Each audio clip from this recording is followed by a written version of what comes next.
रसिका हो नमस्कार. आपण कार्यक्रमाला सुरुवात करतोय. खरं तर आपला हा 200वा कार्यक्रम आहे अत्रेकट्ट्याचा 15 वर्षात. वाटलं होतं की भरपूर गर्दी होईल, पण आज त्या मानाने गर्दी नाही आहे. पण शो मस्ट गो ऑन, त्याप्रमाणे आपण कार्यक्रमाला सुरुवात करतोय. हळूहळू लोक येतील. मुख्य म्हणजे आता आषाढ महिना जवळ येतोय, वारीचे दिवस येत आहेत आणि पुढचे 1-2 महिने तरी भक्तिमय वातावरण असणार आहे संपूर्ण. तर त्यानिमित्तानं आम्ही ठरवलं की कीर्तनाचा कार्यक्रम ठेवूया. त्यासाठी आपल्या प्रभू आलेले आहेत, तर त्यांना मधुरा प्रभू आलेले आहेत, तर त्यांना मी व्यासपीठावर येण्याची विनंती करतो आणि त्यांनी कार्यक्रमाला सुरुवात करावी अशी विनंती करतो.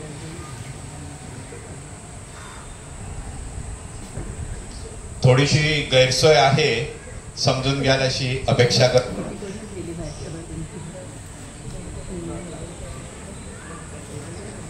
पूर्वी मी त्यांची पाहुण्यांची ओळख करून देण्याची विनंती अशोक परब यांना करतोय. अशोक परबनी व्यासपीठावर यावं आणि पाहुण्यांची ओळख करून द्यावी.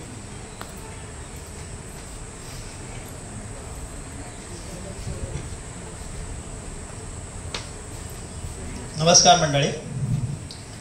नितीनने सांगितल्याप्रमाणे 200वा कार्यक्रम आमची अपेक्षा मोठ्या होत्या. ठीक आहे, असतील काही कारण प्रत्येकाची. आपल्या आजच्या वक्त्या निरूपणकार मला वाटतं आपल्याकडेच आपण रेकॉर्डला म्हणतो 2-3 वेळा आले आहेत, पण चौथ्यांदा आले आहेत त्या.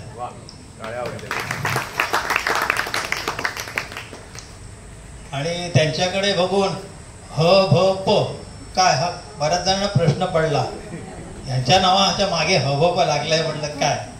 पण त्यांचं कर्तृत्व जेवढं महान आहे मी थोडक्यात सांगतो. खरं म्हणजे मी त्यांच्याशी बोलणं, मला परिचय करून घेण्यामध्ये इंटरेस्ट नाही आहे. तुम्ही थोडक्यात ठीक आहे, तुमची आपली फॉर्मॅलिटीज आहे, तुम्ही करा. तरी पण मला जे माहिती आहे ते मी सांगणारच. हरिभक्त प्राण मधुरा प्रभू अनारेड्डी. प्रभू म्हटल्यानंतर आमचे कोकणातलेच. योगायोग असं आहे की यांचं कोकणातलं केळूस म्हणून गाव आहे. आमच्या बँकेत एक श्रीकृष्ण दत्तात्रय प्रभू बँकेत असतानाही ते कीर्तन करायचे. रिटायर्ड झाल्यानंतर तर फुल प्लेज म्हणून करत होते अगदी. आणि ते विशेष म्हणजे मुंबईतल्या कीर्तनापेक्षा गावी जाऊन करायचे प्रत्येक मंदिरात. तर मला वाटलं दुसरी महत्वाची गोष्ट यांच्याकडून मला कळलं, ह्यांचे आजोबाही कीर्तनकार होते.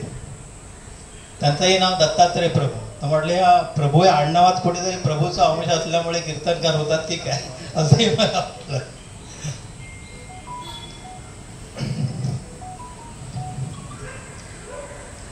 त्यांचं अकॅडमिक क्वालिफिकेशन आपण प्रत्येकाचं असतं. जरी कीर्तनकार म्हणून आपल्या डोक्यात वेगळी प्रतिमा असते, पण त्यांनी मराठी विषय घेऊन मराठी साहित्यामध्ये MA केलेलं आहे. आता मी त्यांना विचारलं, तुम्हाला ही एकदम कीर्तनाची ह्या वयात कशी काय आवड? तो म्हणे साधारण मी 24-25व्या वर्षापासून ना मी प्रवचन सेवामध्ये मला इंटरेस्ट वाटायला लागला. प्रवचन किंवा निवेदन म्हणे तर त्या, आणि जी श्रवण भक्ती जे ऐकल्यानंतर आपण जे साठवून ठेवतो आपल्या डोक्यात, त्या श्रवण भक्तीतून त्यांना ही प्रेरणा मिळाली. अखिल भारतीय कीर्तन संस्थेची कीर्तनालंकार ही पदवी प्राप्त झाल्यावर मागच्या 3-4 वर्षापासून ते कीर्तनाचे प्रोग्राम करतात. विशेष म्हणजे आता सध्या बघायला गेलं तर त्यांचा व्यवसाय म्हणून गेल्या 8-10 वर्षापासून आपल्या आकाशवाणी मुंबई केंद्राच्या FM रेनबो वाहिनीवर RJ म्हणून कार्यरत आहे. त्यांनी आधी विशेष म्हणजे बऱ्याच कार्यक्रमांची आणि मोठ्या विशेषतः गायकांच्या बरोबर निवेदनाचे चांगले कार्यक्रम सादर केले. मगाशी सांगितल्याप्रमाणे आपल्याकडचा चौथा पहिला कार्यक्रम त्यांनी पावसाळी कवितांवर केलेला. दुसरा द्रौपदी सांत्वन या विषयावर तर त्यांचं निरूपण होतं, बरोबर ना. नंतर तिसरा कीर्तन, आणि तिसरा होता कृष्णरंगी रंगले मन, आणि आजचा चौथा रामरंगी रंगले मन. मला वाटतं मी एवढाच परिचय आवडता घेतो, नाही तर मला सांगतील त्या बंद करा म्हणून माझं ओळख झाली. तर मी त्यांना पुढचा कार्यक्रम सुरू करायला विनंती. आचार्य अत्रे कट्टा या परिवाराबद्दल कृतज्ञता व्यक्त करते, स्नेह व्यक्त करते. आजचा तुमचा खूप महत्त्वाचा 200वा कार्यक्रम आहे आणि या प्रसंगी मला तुम्ही इथे सादर करण्याची संधी दिलीत त्याबद्दल तुमच्याविषयी कृतज्ञता व्यक्त करते, स्नेह व्यक्त करते आणि आजच्या निरूपण सेवेला सुरुवात करते.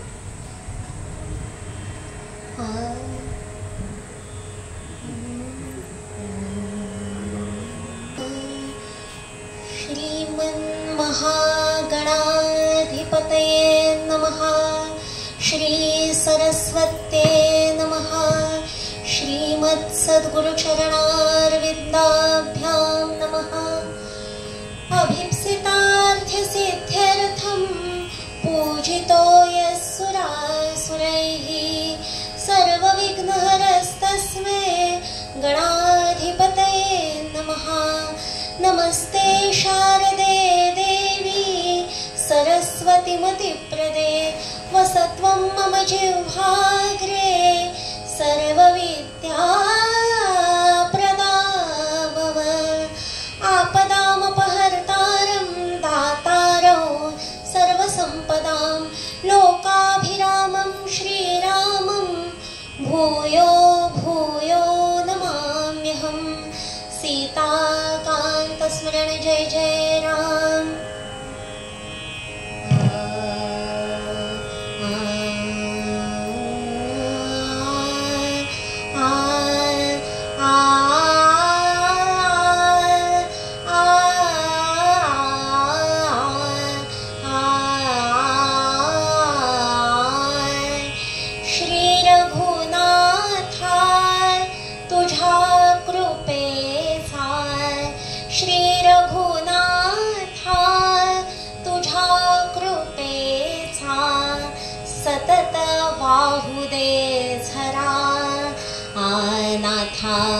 सतत वाहुदे झरा. कौसल्येच्या सुताता कौसल्येच्या सुताता तुझाच रे आसरा. श्री रघुनाथा तुझ्या कृपेचा सतत वाहुदे झरा. नाथा सतत वाहुदे झरा. धर्म कार्य करण्या प्रभु तुम्ही धर्म कार्य करण्या प्रभु तुम्ही दशरथ घरी आला. कौसल्येच्या पुण्याईने कौसल्येच्या पुण्याईने बाळ तिचे झाला. देवा बाळ तिचे झाला. भक्तांसाठी जन्मची तुमचा भक्तांसाठी जन्मची तुमचा भक्ता उद्धारा. नाथा जगता उद्धारा. श्री रघुनाथा तुझ्या कृपेचा श्री रघुनाथा तुझ्या कृपेचा सतत वाहुदे झरा. नाथा सतत वाहुदे झरा. रावण वध करण्या प्रभु तुम्ही लंकेसी गेला. दशाननाला निर्दाळून हो दशाननाला निर्दाळून हो धर्म जणू रक्षिला. नाथा धर्म जणू रक्षिला. रघुकुल भूषण नाव शोभले रघुकुल भूषण नाव शोभले तुम्हा जानकी वरा. श्री रघुनाथा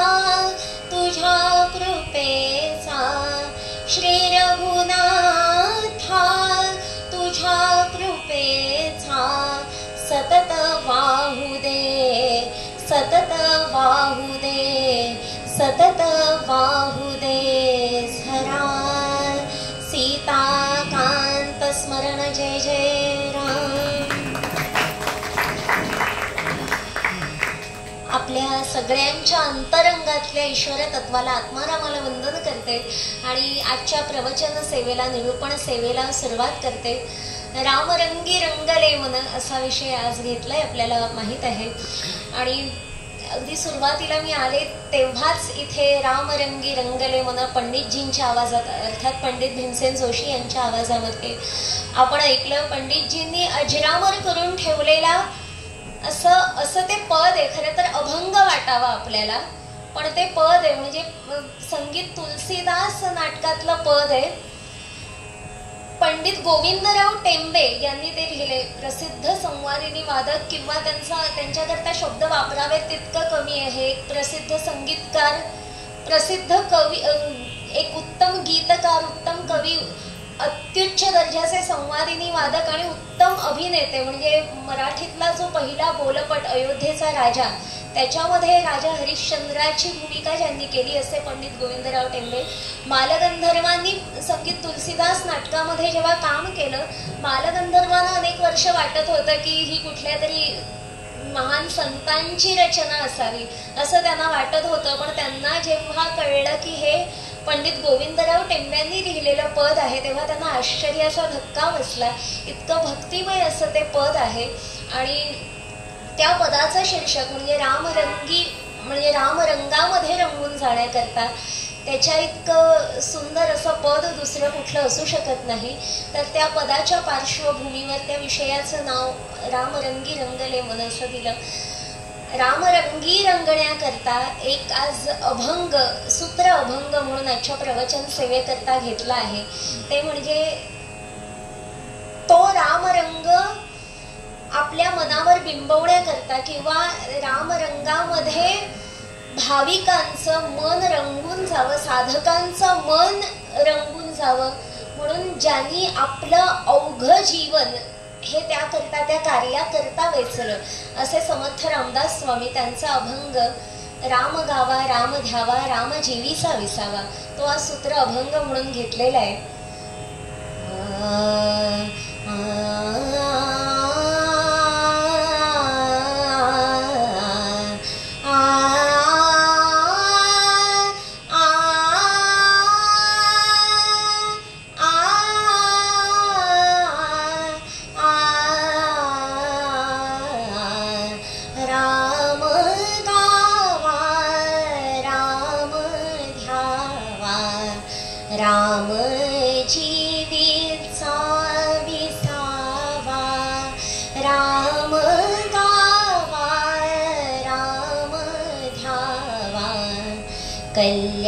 कल्याणाचे जे कल्याण, कल्याणाचे जे कल्याण, रघुरायाचे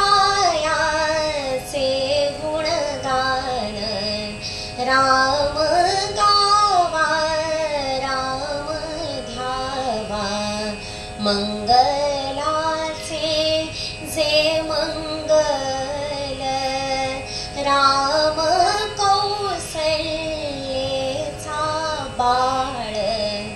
राम गावा राम ध्यावा राम कैवल्याचा दानी, रामदासा अभिमानी. राम गावा राम ध्यावा राम जीवीचा विसावा. राम गावा राम ध्यावा सीताकांत स्मरण जय जय राम. रामरंगी मन रंगण्याकरता या अभंगावर थोडासा विचार आज चिंतन करण्याचा प्रयत्न आपण करूया.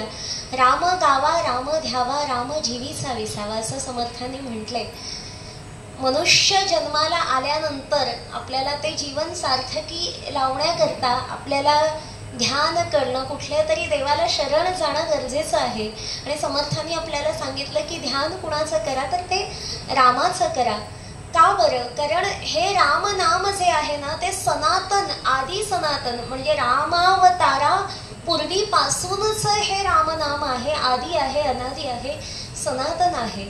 आणि त्या रामांचं, त्या प्रभू रामांचं, त्या रामांच्या नामाचं, त्या रामांच्या अवताराचं, त्यांच्या कार्याचं, त्यांच्या चरित्राचं महात्म्य आहे. म्हणजे ते किती आहे तर रामरक्षेमध्ये आपण ऐकलंय, चरितम रघुनाथस्य शतकोटी प्रविस्तरम एकैकमक्षरम पुंसाम महापातक नाशनम. इतकं ते महान चरित्र किती किती विशाल होतं.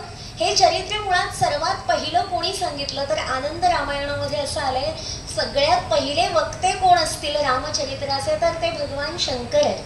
कैलास पर्वतावर भगवान शंकरांनी हे पार्वती मातेला सांगितलं.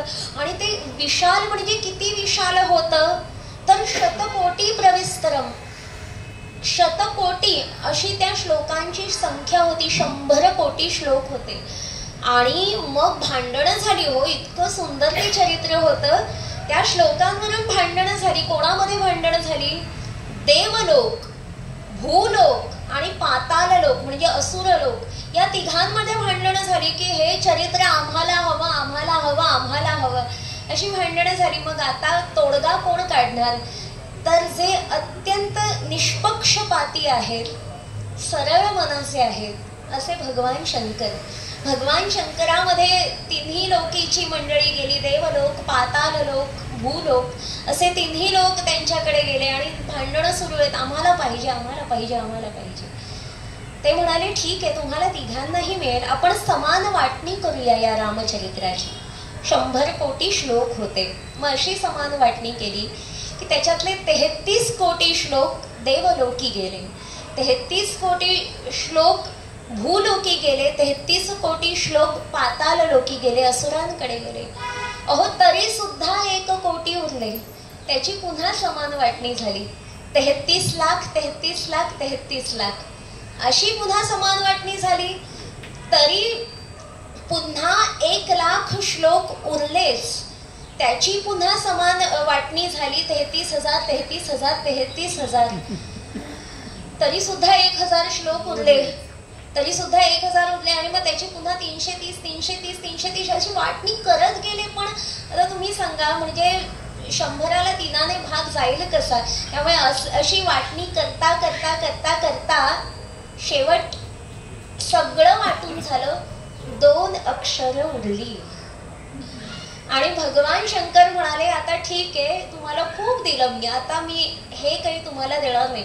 तुमची एवढी वाटणी मी करून दिली, त्याचं काहीतरी रेम्युनरेशन आपण म्हणतो, ते रेम्युनरेशन मी माझ्याकडे ठेवतो त्याचं, आणि हे आता मी कोणाला देणार नाही असं भगवान शंकर म्हणाले. पण ती 2 अक्षरं सापडल्यावर त्यांना जो आनंद झाला, म्हणजे तो असा आनंद पूर्ण चेहऱ्यावरून, त्यांच्या शरीरयष्टीवरून तो असा ओसंडून वाहत होता. इतके आनंदी झाले, इतके आनंदी झाले, त्यांचा चेहरा इतका प्रफुल्लित झाला, प्रसन्नतेने उजळला की सगळ्यांना वाटलं यांना काहीतरी सापडले.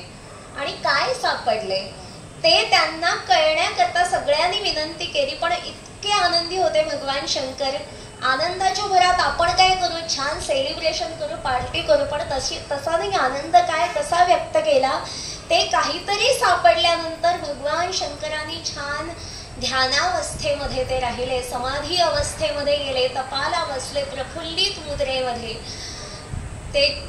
ते तपाला बसलेत. आणि अक्षरशः त्यांची त्या आनंदामध्ये समाधी लागली आहे. आणि सगळेजण वाट बघत थांबले की कधी एकदा हे त्या समाधी अवस्थेतून बाहेर येत आहेत आणि आपल्याला सांगतायत की यांना काय बरं सापडलं, ते आपल्याला सांगतायत, त्याची सगळेजण वाट बघत होते. पण किती काळ गेला, ते समाधी अवस्थेतून बाहेर राहिले नाहीत, आलेच नाहीत.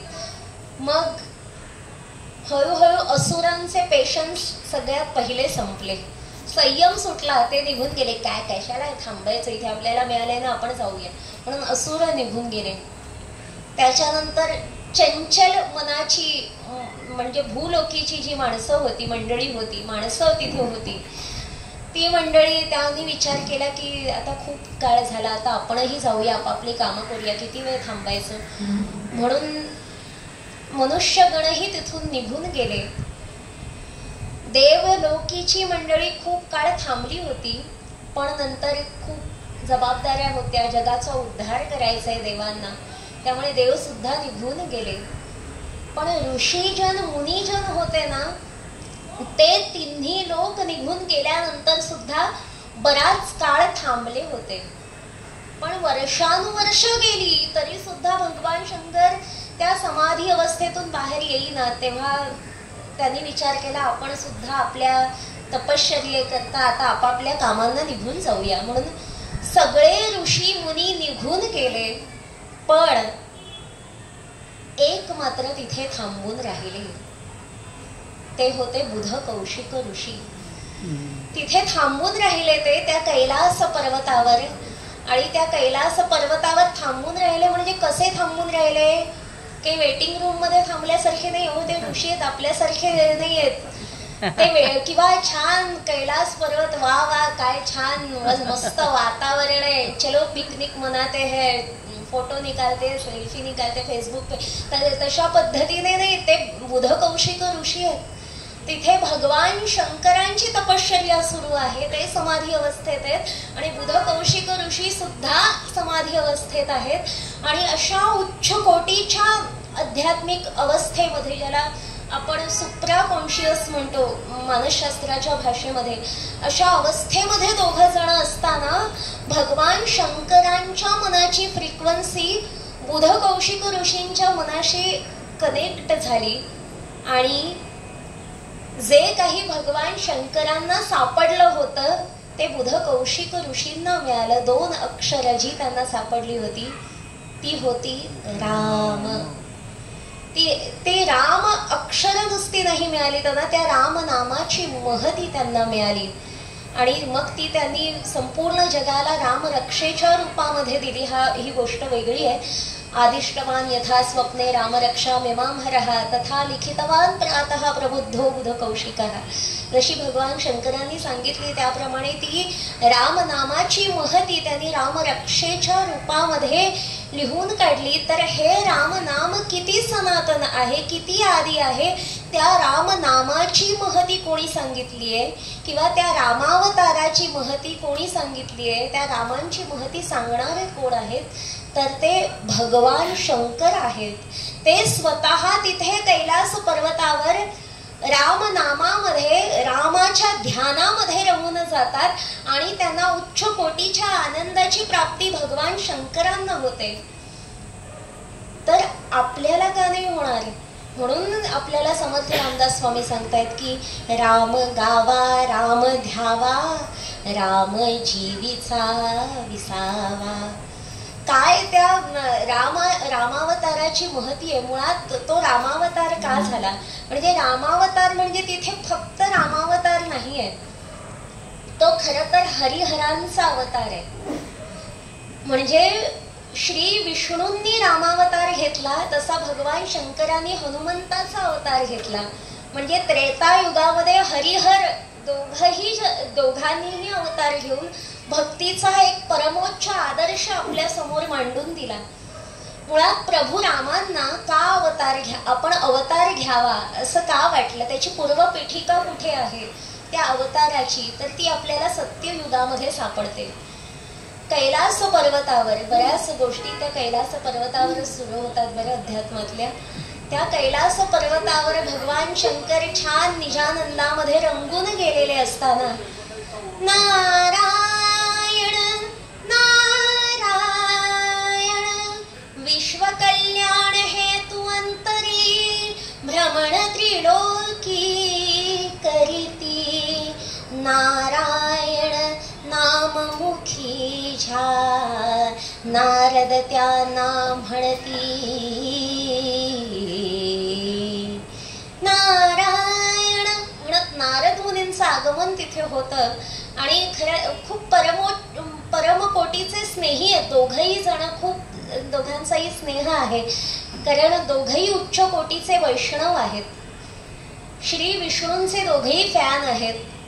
त्यांच्याविषयी दोघांनाही अपार स्नेह आहे, भक्ती आहे आणि खरं तर बंधूच आहेत ते एकमेकांचे त्या दृष्टीने.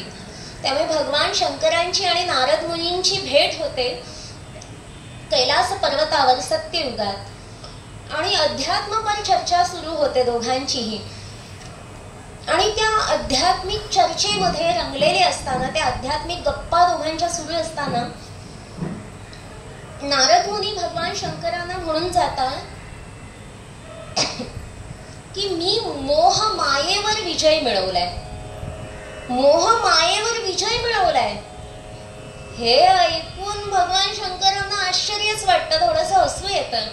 हा नारदानी मोहासी जिंकिले, ऐकताची शिव संभ्रमित झाले. अति भीषण हो मोह हा विकार, थोर मोठे त्या पुढे मानिती हार, थोर मोठे त्या पुढे मानिती हार. हो, भल्या भल्यांना मोह मायेवर विजय मिळवता येत नाही आणि हे म्हणतात की मी मायेवर विजय मिळवलाय.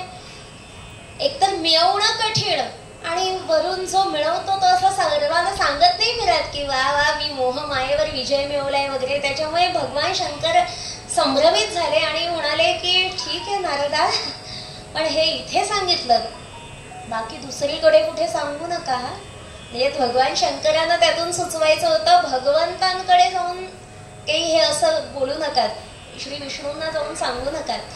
आणि भोळे भगवान शंकर ते बोलूनही गेले पुढे, मी सांगितलेलं लक्षात ठेवा, कुणाला सांगू नका आणि तुमच्या श्री विष्णूंना तर मुळीच सांगू नका, हे बोलून गेले. आणि मुनिवरांना वाईट वाटलं, हो अरे मी मोह मायेवर विजय मिळवलाय आणि ह्यांचा विश्वास नाही माझ्यावर, भगवान शंकर यांचा, यांना पटत कसं नाही आणि वरून मला सांगतात कोणाला सांगू नको. ठरवतात, लहान मुलं कसं ठरवतं, एखादी गोष्ट सांगितली की करायची नाही, ठरवलं नाही आता तेच करतं नेमकं. नारद मुनींनी सांगितलं असं कसं मी सांगणार त्यांना, आणि गेले तिथे वैकुंठ लोकी गेले. त्या शेषशाही विष्णू त्या क्षीरसागरामध्ये शेष शय्येवर आरूढ झालेले आहेत. लक्ष्मी देवी तिथे त्यांच्या पायाशी बसले आहेत आणि तिथे गेले त्या क्षीरसागरामध्ये, श्री विष्णूंना बघितलं आणि भगवत स्तुतीला आरंभ केला. राधाधर मधुमिलिंद जय जय, रमारमण हरि गोविंद, राधाधर मधुमिलिंद जय जय. भगवत स्तुतीला तिथे आरंभ केला आणि तो आरंभ केला कितीतरी वेळ त्या भगवत स्तुतीमध्ये रंगून गेले. श्री विष्णूंचा आणि लक्ष्मी देवींचा चेहरा प्रफुल्लित झाला नारद मुनींना बघितल्यावर. पण आज नारद मुनी काही नेहमीसारखे आनंदामध्ये दिसत नव्हते. ते भजन गाताना तेवढ्या पुरता काही तो चेहरा त्यांचा उजळला, पण पुन्हा पडलेला चेहरा. नारद मुनींचा चेहरा असा कधीच नसतो. भगवंतांनी विचारलं, काही नारदा वा, आज इथे आलात, काही विशेष कारण? भगवंता, आपल्याकडे येण्याकरता मला कुठल्या कारणाची गरज आहे का? हे माझं माहेर घर आहे, मी इथे येणार नाही तर कुठे येणार? पण तुमचं म्हणणं थोडंसं खरं आहे, आज एका विशिष्ट कारणाकरता आलो. काय सांगू भगवंता, खूप व्यथित आहे मी. तुमच्या इतका कोणाचा विश्वासच नाही हो माझ्यावर. तुमच्या इतकं गांभीर्याने माझ्याकडे कोणी बघत नाही. खरंच तुम्ही एकटेच माझे आहात, बाकी जगामध्ये कोणी नाही. आत्ता तिथे गेलो होतो कैलासी, भगवान शंकरांना सांगितलं मोह मायेवर विजय मिळवलाय, तर त्यांचा विश्वास नसला नाही माझ्यावर. म्हणतात कुठे जाऊन सांगू नको म्हणून. असं बोलतायत तोच लक्ष्मी देवीनं हसू फुटलं, पण कसं बसं आवरलं त्याने. बघा या लक्ष्मी देवी सुद्धा हसतायत, मला त्यांचाही विश्वास नाही माझ्यावर. तुमचा आहे ना भगवंता माझ्यावर विश्वास, मी मोह मायेवर विजय मिळवला. भगवंत म्हटलं, ठीक आहे नारदा, अरे सर्वांचं म्हणणं कुठे मनावर घेतोस, माझा आहे हो तुझ्यावर विश्वास. असा दिलासा भगवंत देतात. नारद मुनी, अरे बाबा देवांचा माझ्यावर विश्वास आहे म्हणून आनंदाने त्यांच्या पुढच्या कार्याकरता, संचाराकरता निघून जातात. आणि ते गेल्यानंतर लक्ष्मी देवी भगवंतांना म्हणतात, या तुमच्या पार्षदाला खूपच लाडावून ठेवलंय तुम्ही, असं नाही का वाटत तुम्हाला? अहंकाराची थोडीशी लागण झाल्यासारखी नाही का वाटत? हा किती आत्मविश्वासाने म्हणतो की मी मोहमायेवर विजय मिळवलाय. त्यावर श्री विष्णू नुसते गोड स्मित हास्य करतात, हसतात आणि म्हणतात, श्री विष्णू हो कमल मुखातून किंचित थोडे हसले, भगवंतांच्या मनात काही श्रीदेवींना दिसले. घेऊ परीक्षा याची आता आली असे ती वेळ, देवी आता पाहाल आपण माया रूपी हा खेळ. नाही नाही देवी, तुमचं म्हणणं बरोबर आहे, आता याची परीक्षा घेण्याची वेळ आली आहे. खरंच मोहमायेवर याने विजय मिळवलाय का हे पाहण्याची वेळ आली आहे. पण मी एकटा नाही बरं, तुम्हाला माझी साथ द्यावी लागणार. मायेवर विजय मिळवलाय का याने, याचीच परीक्षा घ्यायची आहे ना आपल्याला. तुम्हीच बना, तुम्ही आहातच साक्षात मायादेवी, आपण आहातच. तेच मायावी रूप धारण करा, तुमचं मायेचं रूप धारण करा. आणि अत्यंत सुंदर अशा कन्येचं रूप धारण केलं लक्ष्मी देवींनी. भूलोकी त्या गेल्या आणि नारद मुनी त्या भूलोकी संचार करत असताना एका राजवाड्यामध्ये गेले. खूप सुंदर प्रशस्त असा तो महाल होता. त्या महालामध्ये तो राजा, जो राजा राज्य करत होता, त्या राजाने अगदी मनोभावे मुनिवरांचं स्वागत केलं आणि त्यांना बसायला सुंदर आसन दिलं आणि त्यांची विचारपूस केली, नमस्कार केला, त्यांचं आदरातिथ्य केलं, त्यांच्याकरता उत्तम अशा भोजनाचा प्रबंध केला, नमस्कार केला मनोभावे त्यांना. आणि इतक्यात त्या राजाची कन्या जी उपवर होती, श्रीमती नावाची, ती तिथे आली आणि राजाने मुनिवरांना प्रश्न केला. अर्थातच उपवर मुलीच्या पित्याला कुठली चिंता असते, विवाह योग कधी आहे, ही माझी कन्या मोठी विनयशील आहे, सर्व गुण संपन्न आहे, पण हिच्या विवाहाची चिंता मला आहे. ही ज्या तोडीची आहे त्या तोडीचा पती हिला मिळेल का, म्हणजे कसा असेल हिचा पती, कृपया आपण काही सांगाल का याबाबत, हिचा हात बघाल का. आता कोणीही आले, ऋषी मुनी, कोणी पंडित ब्राह्मण आले की उपवर मुलीचा पिता जे विचारतो, तर हात बघून सांगाल का विवाहयोग कधी आहे, कसा आहे, जरा भविष्याचं सांगाल का. त्याप्रमाणे मुनिवरांना सांगितलं, विनंती केली आणि मुनिवरांनी जेव्हा तो हात तिचा पाहिला, तिच्या होणाऱ्या पतीची लक्षणं जेव्हा पाहिली, तेव्हा ते अवाक झाले, आश्चर्यचकित झाले. ते म्हणाले की या मुलीच्या हातावर जी हिच्या पतीची लक्षणं आहेत ती तर साक्षात श्री विष्णूंची लक्षणं आहेत, भगवंतांची लक्षणं आहेत. त्यांच्यासारखा रूप संपन्न, गुण संपन्न, धन संपन्न, ऐश्वर्य संपन्न, ज्ञान संपन्न, विद्वत्ता संपन्न असा हिचा पती असेल, असा खूप भाग्यवान आहे तुझी कन्या. आणि त्यावेळेला ती लक्षणं बघितल्यावर आध्यात्मिक दृष्टीने का होईना पण मुनिवरांच्या मनामध्ये मोह उत्पन्न होतो की जर या अशा कन्येचा विवाह माझ्याशी झाला तर भगवंतांची जी लक्षणं आहेत ती सगळी लक्षणं मला प्राप्त होतील. हा विचार मुनिवरांच्या मनामध्ये उत्पन्न होतो आणि तो विचार मनामध्ये असताना तिथून मुनिवर बाहेर पडत असतात. तो विचार करत करतच त्या राजमहालातून, तेव्हा ती कन्या आणि तिच्या सख्या यांची जी काही चर्चा सुरू असते ती त्यांच्या कानावर पडते. त्या सख्या आपल्या मैत्रिणीला चिडवत असतात की कसा पती हवा तुला. नाही, मला साजेसाच हवा, अर्थातच मला देखडा आणि मला साजेसा हवा असं ती म्हणते. आणि ते मुनिवरांच्या कानावर पडतं, अरे बापरे, हिला देखडा पती हवा हिच्यासारखा, आपण काही एवढे देखडे नाही आहोत. तेव्हा भगवंतांचं मुनिवर स्मरण करतात, भगवंतांचं, आणि इतकी निस्सीम भक्ती आहे की त्यांनी स्मरण केल्यानंतर भगवंतांना प्रकट व्हावंच लागतं. भगवंत प्रकट होतात. काय नारदा आठवण काढलीस, काय हवंय तुला. भगवंता, हो खरंच आठवण आपली काढली, कारण खरंच काहीतरी मागायचंय तुमच्याकडे. काय हवंय नारदा, काय हवं ते माग, तुला काय हवं ते, तुझी भक्तीच एवढी आहे की तू मागशील ते मी तुला देईन. भगवंता, तुम्हाला काही द्यायचं असेल ना तर मला तुमचं रूप द्या. नारदा, नेमकं मागून मागून माझं स्वरूप मागितलंस. हो भगवंता, विवाह करण्याचा निर्णय घेतलाय आणि असं असं झालंय, या कन्येशी मला विवाह करायचा आहे आणि तिला आता देखणा पती हवा, तर आपल्या इतकं रूपसंपन्न या त्रिभुवनात कोण आहे? तेव्हा भगवंत, आपलं रूप मला हवंय. त्याप्रमाणे भगवंतांनी त्यांचं रूप नारद मुनींना दिलं आणि असे देखणे नारद मुनी जेव्हा विवाहाचा प्रस्ताव घेऊन जातात राजाकडे आणि त्या कन्येकडे, अर्थातच आनंदाने ते होकार देतात विवाह करता. विवाह निश्चित होतो, सगळी विवाहाची सज्जता वगैरे सगळ्या गोष्टी होतात. विवाह संपन्न होतोय, अंतरपट धरलेला आहे. या बाजूला ती अंतरपटाच्या या बाजूला ती कन्या, या बाजूला नारद मुनी उभे आहेत, अर्थात भगवंतांच्या रूपातले. आणि त्यावेळेला लीलाधारी नारायण अशी लीला करतात की नारद मुनींना वानराचं रूप बहाल करतात, पण ते वानराचं रूप केवळ भगवंत आणि ती कन्याच पाहू शकते अशी ही व्यवस्था करतात.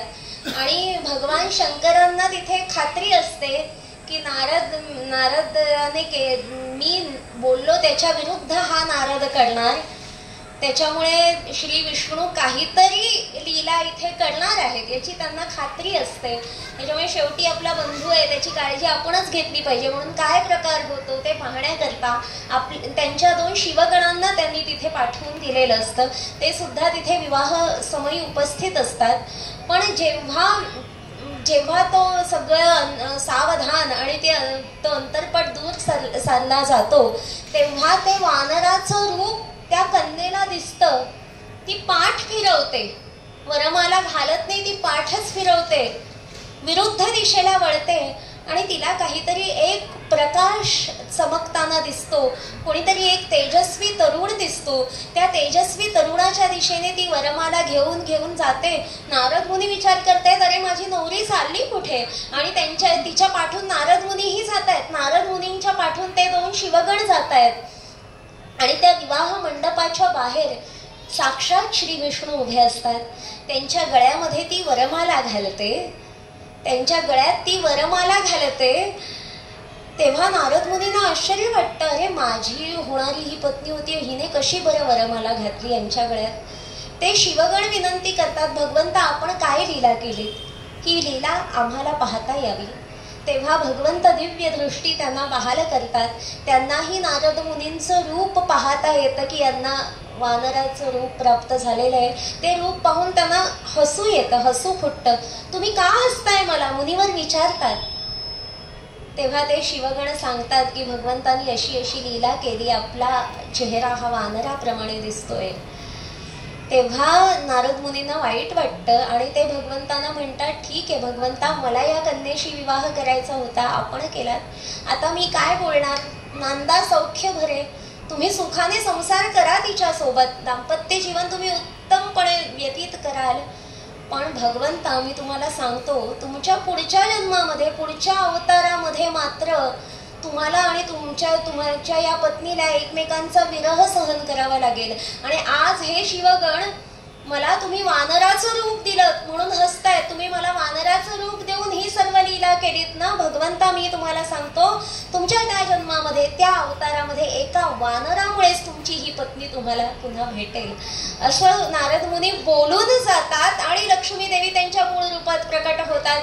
अरे नारदा, हे काय बोलून गेलास? अरे बाबा, तुझ्या कल्याणाकरता, तुझी अहंकाराची बाधा दूर करण्याकरताच आम्ही उभयतांनी हे केलं ना. तेव्हा नारद मुनींना पश्चाताप होतो. देवी आई, आपल्याविषयी हा विकल्प माझ्या मनात येऊच कसा शकतो? आपण तर माझी माता आहात. म्हणून दोघांची क्षमा मागतात, साष्टांग दंडवत त्यांना घालतात. तेव्हा भगवंत नारद मुनींचं मूळ रूप जे असतं ते त्यांना बहाल करतात आणि म्हणतात, नारदा, निशंक रहा, कुठल्याही प्रकारे काळजी करू नकोस. तू हे जे बोलून गेलायस ना, त्याच्यामध्ये जगताचा उद्धार आहे, जगताचं कल्याण आहे. त्याच्यामुळे तू एक प्रकारे उच्चारलेली ही शापवाणी आहे ना, ही जगताकरता आशीर्वाद ठरणार आहे असं भगवंत म्हणतात. आणि तिथे हे 2 शिवगण कैलास पर्वतावर पुनश्च जातात. आणि भगवान शंकरांना घडलेला सगळा प्रकार सांगतात, तेव्हा भगवान शंकरांना खूप हसायला येतं, हसू फुटतं, अगदी पोट दुखेपर्यंत ते हसतात आपल्या स्नेहाची ही लीला ऐकून, आणि हसता हसता गंभीर होतात. त्या गंभीरतेमध्ये सुद्धा त्यांच्या मुखावर एक सुंदर स्मित हास्य आहे. चिंतनामध्ये रममाण होतात आणि त्यांच्या मनामध्ये विचार येतो की वानराचं मुख प्राप्त झाल्यामुळे मायादेवी अशी दूर जाणार असेल आणि भगवंत समीप येणार असतील, तर हो, मला सुद्धा वानराचं रूप धारण करायला आवडेल.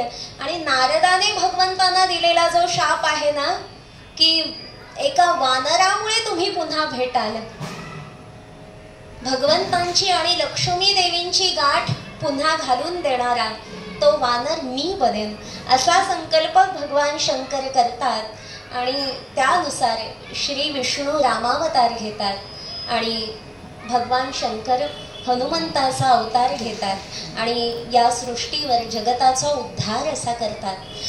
अवतार घ्यायचं निश्चित होतं. रामावतार या भूलोकी होणार आहे आणि परिस्थिती त्रेतायुगाच्या आरंभी तशीच असते. अर्थातच रावणादी दैत्याने हैदोस मांडलेला असतो आणि मग आता भगवंतांना अवतार घ्यायचा आहे, तर कुठे घ्यायचा आहे, तर आपल्याला माहित आहे सरयू तीरावरी अयोध्या मनुनिर्मित नगरी, अशा त्या नगरीमध्ये अवतार घ्यायचाय. त्या नगरीची सुद्धा निवड ते तशीच करतात. आपल्याकडे ज्या 7 नगरी पवित्र सांगितलेल्या आहेत, अयोध्या, मथुरा, माया, काशी, कांची, अवंतिका, पुरी, द्वारावती चैव सप्तैते मोक्षदायिका, अशा ज्या 7 नगऱ्या सांगितलेल्या आहेत, त्याच्यापैकी अयोध्या नगरी ही साधी सुधी नगरी नाहीये. मुळात ती सरयू तीरावर बसली आहे. त्या सरयू नदीचीच महती अशी आहे. म्हणजे असं म्हटलंय आनंद रामायणात, भगवान शंकरांनीच असं म्हटलंय की अयोध्याच परब्रह्म सरयू सगुण गुमान तन्निवासी जगन्नाथ सत्यम सत्यम वदाम्यहम. अयोध्या नगरी ही परब्रह्म आहे. अयोध्या नगरी ही परब्रह्म आहे, साक्षात परब्रह्म आहे. सरयू नदी हे त्या परब्रह्माचं सगुण रूप आहे आणि तिथे निवास करणारा प्रत्येक जीव हा जगन्नाथ स्वरूप आहे. जशी गंगा नदीची महती आहे, म्हणजे गंगा नदीमध्ये स्नान केल्यामुळे पाप धुतली जातात. सरयू नदीमध्ये स्नान केल्यामुळे काय होतं, तर भगवंत भेटतात. मोक्ष देणारी अशी ती नदी आहे. गंगा नदी ही भगवंतांच्या चरण कमलांपासून उत्पन्न झाली, तशी सरयू नदी ही भगवंतांच्या नेत्रापासून उत्पन्न झाली. गंगा नदी म्हणजे जेव्हा वामनावतारामध्ये श्री विष्णूंचे पाय धुतले, त्यांनी वामनावतार घेतला आणि बळीराजाला अर्थात पाताळात ढकललं, तेव्हा ब्रह्मदेवानी, इतकं ते विराट रूप होतं, ब्रह्मदेवानी श्री विष्णूंचे पाय धुतले आणि ते पाय धुतलेलं जे जल होतं, पाणी होतं, ते एका कमंडलूमध्ये त्यांनी साठवलं. त्यापासून गंगा नदी निर्माण झाली. तशी सरयू नदी भगवंतांच्या नेत्रापासून निर्माण झाली. म्हणजे ब्रह्मदेवांची तपश्चर्या भगवंतांनी बघितली आणि त्यांचं हृदय द्रवलं. हो, त्यांचं हृदय हे कारुण्याने द्रवलं, ओथंबलं आणि ते कारुण्य त्यांच्या नेत्रातून वाहायला लागलं. आता भगवंतांच्या नेत्रामधून आलेलं ते पाणी म्हणजे साधं सुद्धा पाणी नाही, ते ब्रह्मद्रव आहे. कारण आपलं मानवी शरीर जे आहे ते पंचमहाभूतांनी बनलेलं आहे, पण भगवंतांमध्ये पंचतत्व नाही, त्यांच्यात एकच तत्व आहे, सच्चित आनंद तत्व. आणि त्या सच्चित आनंद तत्वातून बाहेर आलेलं असं ते ब्रह्मद्रव आहे. अत्यंत सामर्थ्यशाली असं ते ब्रह्मद्रव ब्रह्मदेवानी ते पुन्हा कमंडलूमध्ये साठवलं आणि आपल्या मनोनिर्मित सरोवर, ज्याला आपण मानस सरोवर म्हणतो, त्या मानस सरोवरामध्ये ते घेऊन गेले. त्या मानस सरोवरामध्ये ते त्यांनी नेलं, त्या सरोवरामध्ये सोडलं.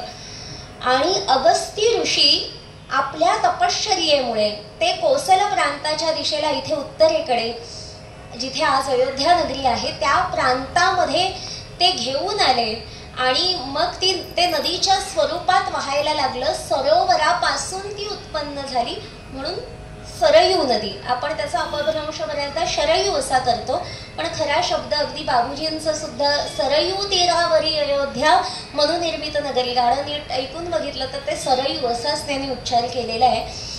सरयू नदी ती वाहायला लागली आणि त्या काठी मनुराजाने जी अयोध्या नगरी वसवली ती साधी सुधी अयोध्या नगरी नाही. ती सुद्धा आधी वैकुंठामध्ये होती. ती वैकुंठाचं हृदय होती अयोध्या नगरी.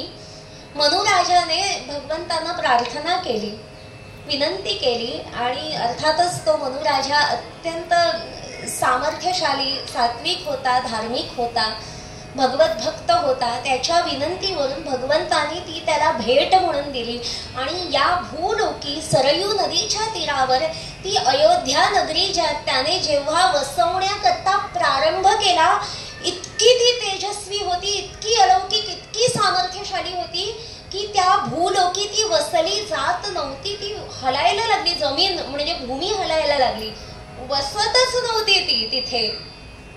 तेव्हा भगवंतांनी आपलं जे सुदर्शन चक्र आहे ते त्याला दिलं. ते सुदर्शन चक्राची आधी भूमीवर स्थापना करण्यात आली आणि मग त्या भूमीवर त्या सुदर्शन चक्राने तिचा भार उचलून धरला आणि त्या सुदर्शन चक्रावर ती वसली गेली आणि म्हणून ती मोक्ष देणारी आहे. कारण भगवंताचं सुदर्शन चक्र हे संसार चक्रातून सोडवणारे आहे. म्हणून भगवंतांना एवढे 3 अवतार भगवंतांना का घ्यावे लागले. म्हणजे आता जय विजयांची गोष्ट आपल्याला माहीत असेल, कोणी भागवत पुराण श्रवण केलं असेल तर अर्थातच भगवंतांनी रामावतार किंवा कृष्णावतार का घेतला. तर जय आणि विजय नावाचे जे 2 दैत्य होते, उथले जय आणि विजय नावाचे भगवंतांचे 2 सेवेकरी होते, पहारेकरी होते. त्या वैकुंठ लोकी 2 भगवंतांचे पहारेकरी होते आणि ते पहारेकरी द्वारपाल अर्थातच त्यांचं काम करत होते. आणि एकदा वैकुंठामध्ये भगवंतांना भेटण्याकरता सनत कुमार ऋषी येतात. अर्थात सनक, सनातन, सनंदन आणि सनत कुमार असे 4 ऋषी येतात. अत्यंत तेजस्वी, तपस्वी असे ते ऋषी की त्यांच्या तपस्वितेचं तेज असं आहे, त्यांचं वय अनेक युगांचं आहे, पण ते अगदी सुकुमार बालकांसारखे दिसतात. त्यामुळे ते भगवंतांना भेटायला जेव्हा येतात तेव्हा हे 2 जय विजय त्यांना वाटतं ही कोण लहान मुलं आली देवांना भेटायला, कोणी येईल आणि आपण कसं आत सोडायचं. त्यामुळे ते भगवंतांना त्यांना भेटण्याची परवानगी देत नाहीत. ते म्हणतात आधी तुम्ही आलात भेटायला, ते त्यांना सांगतो त्यांनी परवानगी दिली तरच मी तुम्हाला आत सोडेन. असं भगवंत आता महत्वाच्या कार्यामध्ये गुंतलेले आहेत असं त्या ऋषींना सांगतात.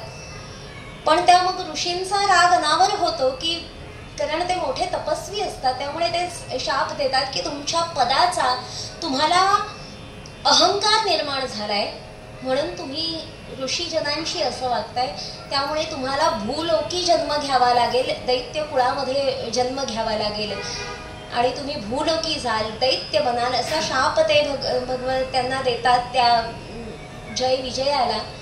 भगवंत इतके कनवाळू आहेत की ते आपल्या सगळ्या सेवेकऱ्यांचे करता सुद्धा अगदी ठामपणे त्यांच्या बाजूने उभे राहतात. त्यांची सुद्धा भगवंतांच्या अंतर्मनात कणव आहे. भगवंत मध्यस्थी करतात, चूक झाली त्यांच्याकडून पण ते त्यांचं कार्यच करत होते ना, त्यांना क्षमा करा. तेव्हा ते त्यांना उशाप असा देतात सनत कुमार ऋषी की जेव्हा भगवंतांच्या हातून तुमचा वध होईल, तुम्हाला मृत्यू येईल, तेव्हा तुमचा उद्धार होईल आणि त्याकरता तुम्हाला 3 वेळा या भूलोकी जन्म घ्यावा लागेल. तेव्हा सत्ययुगामध्ये हे दोन्ही दैत्य हिरण्याक्ष आणि हिरण्यकश्यपू होतात. तेव्हा भगवंत वराह अवतार घेतात हिरण्याक्षाला मारण्याकरता आणि हिरण्यकश्यपूला मारण्याकरता अर्थातच नरसिंहाचा अवतार घेतात. त्या दोन्ही दैत्यांचा वध ते भुजांनी करतात. आपल्या रामावतारामध्ये ते रावण आणि कुंभकर्ण होतात तेव्हा बाणाचा प्रयोग करतात आणि कृष्णावतारामध्ये ते दोन्ही दैत्य जेव्हा शिशुपाल आणि दंतवक्र होतात तेव्हा भगवंत सुदर्शन चक्राचा प्रयोग करतात. कारण त्या आधीच त्यांनी सुदर्शन चक्राचा प्रयोग जर केला असता तर ते आधीच संसार चक्रातून सुटले असते, त्यांना आधीच मोक्ष मिळाला असता. पण भगवंत त्याकरता ते दोन्ही अवतारांमध्ये सुदर्शन चक्राचा प्रयोग करत नाहीत. कारण याचं कारण हेच आहे की सुदर्शन चक्र भगवंतांचं हे संसार चक्रातून सोडवणारे आहे. ते मानवी जीवनाला म्हणजे मनुष्य प्राण्याला आधी सुदर्शन घडवून आणतं, म्हणजे सगळीकडे चांगलंच दिसायला लागतं. ते सुदर्शन चक्र म्हणजे काय, भगवंतांचं चक्र एकदा फिरलं, भगवंतांनी एकदा चक्र फिरवली, आत्मोन्नती जेव्हा होते तेव्हा सगळं चांगलंच दिसायला लागतं. या वाईट असं काही या जगात दिसतच नाही. अंतःकरणातली मलिनता नाहीशी होते. ती मलिनता नाहीशी झाल्यावर सुदर्शनानंतर स्वदर्शन होतं, म्हणजे आत्मरूपाचं दर्शन होतं. आणि मग आत्मरूपाकडून परमात्म रूपाकडे जाण्याचा मार्ग जो आहे तो सुलभ होतो आणि मग या संसार चक्रातून मुक्तता होते. त्यामुळे अयोध्या नगरी ही त्या सुदर्शन चक्र हाच तिचा आधार आहे. त्याच्यामुळे ती संसार चक्रातून सोडवणारी आहे असं म्हटलंय. आनंद रामायणातच भगवान शंकरांनी असं सांगितलंय की मथुरायां कल्पमेकं वसते मानवो यदि तत्पुण्यं समव्याप्नोति शरयू दर्शने कृते. तत्पुण्यम समव्याप्नोति सरयू दर्शने कृते म्हणजे काय, मथुरेच्या तीर्थावर, यमुना तीर्थावर तुम्ही एक कल्पापर्यंत निवास केल्यानंतर जेवढं पुण्य प्राप्त होतं ना तेवढंच पुण्य केवळ सरयू नदीच्या दर्शनाने तुम्हाला प्राप्त होईल, त्या अयोध्या तीर्थाच्या दर्शनाने प्राप्त होईल. अशी ही पुण्यवान अयोध्या नगरी, अशी ही महान सरयू नदी, त्या अयोध्या तीर्थावर प्रभू रामांनी अवतार घेतला. आणि राम गावा, राम ध्यावा, राम जीवीचा विसावा काय, तर त्या अवतारातून अनेक आदर्श घालून दिले. आदर्शांचे डोंगर आपल्या पुढे उभे केले की आदर्श पुत्र कसा असावा, आदर्श बंधू कसा असावा, आदर्श पती कसा असावा, आदर्श राजा कसा असावा, असे अनेक आदर्श आपल्याला घालून दिले. म्हणजे एक एक आदर्श रामांचा हा खरंच अभ्यासाचा विषय. आदर्श पुत्र कसा असावा, जेव्हा काय आज्ञा पालन म्हणजे काय असतं.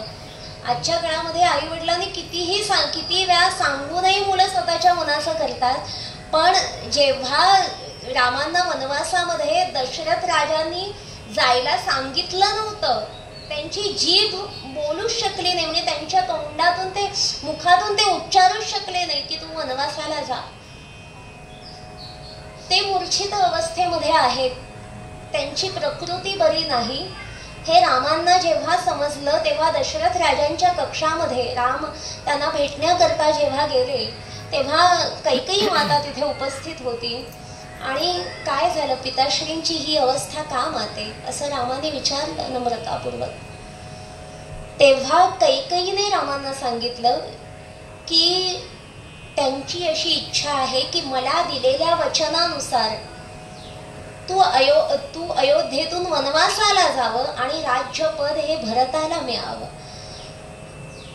ही पिताश्रींची इच्छा आहे. त्यांनी मला तसं वचन दिलं होतं. एवढं राम ऐकतात. मात्र कैकेयी सुद्धा आज्ञा नाही केली की तू जा वनवासाला, किंवा दशरथांनी आज्ञा केली नाही. पण पिताश्रींची ही इच्छा आहे, माझ्या कैकेयी मातेची ही इच्छा आहे. एवढं समजलं मात्र रामांना आणि रामांनी वनवासामध्ये जायची तयारी सुरू केली. काय पितृभक्ती असेल, काय मातृभक्ती असेल. बंधू प्रेम म्हणजे जेव्हा रामांचा राज्याभिषेक होणार आहे अशी परिस्थिती आहे. इथे वनवासाला जायच्या आधीचा प्रसंग, रामांचा राज्याभिषेक होणार आहे हे जेव्हा दशरथ राजे जाहीर करतात आणि रामांना ते समजतं, सर्वांकरवी समजतं, सेवकांकरवी समजतं, प्रजाजनांकरवी की राम आजचा राजा होणार. राम आणि लक्ष्मण एकत्र आहेत. लक्ष्मणाला राम म्हणाले, लक्ष्मणा मी फक्त नाममात्र राजा आहे, हे सारं राज्य तुझं आहे, तू उपभोग. हे सारं राज्य, हे सारं ऐश्वर्य, हे सारं वैभव तुझं आहे. मी केवळ नामाला राजा राहील. आणि हे राज्य कशाला रे?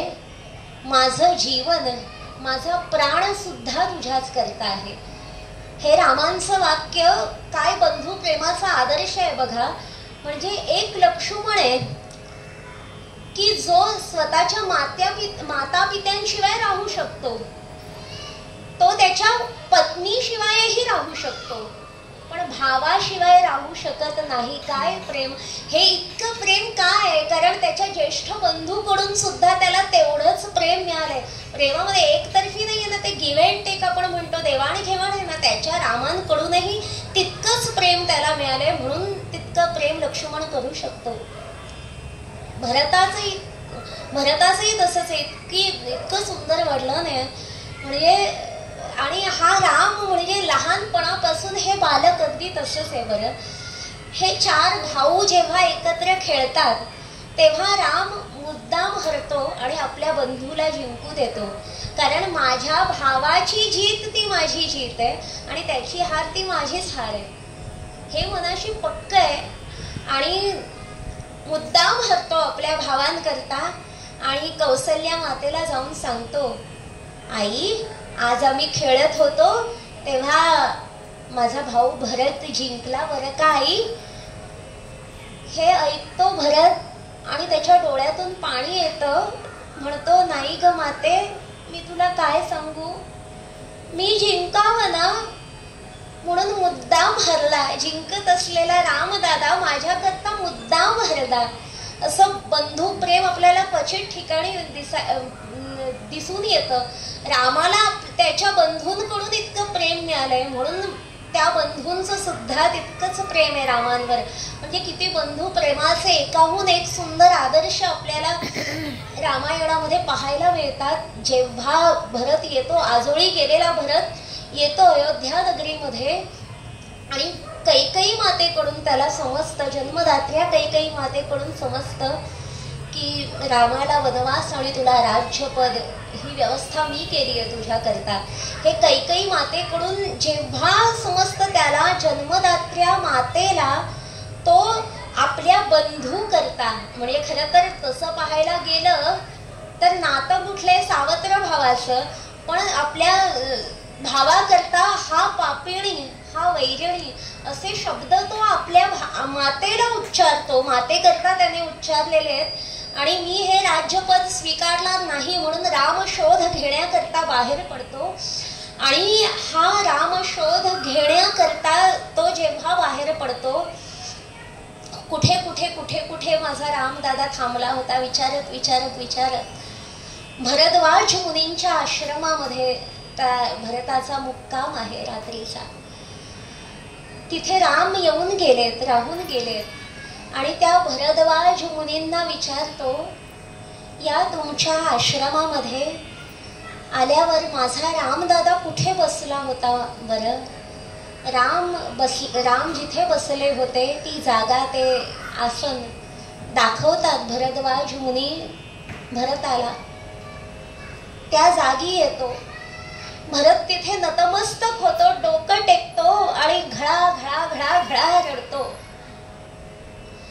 आणि भरताची ती भावावस्था, ते बंधू प्रेम झाल्यानंतर, बंधू प्रेम पाहिल्यानंतर भरद्वाज मुनी म्हणाले भरताला, भरता, अरे माझी जन्मजन्मांतरीची पुण्याई फळाला आली म्हणून मला त्या पुण्याईचं फळ म्हणून मला रामांचं दर्शन झालं. राम माझ्या आश्रमात आले.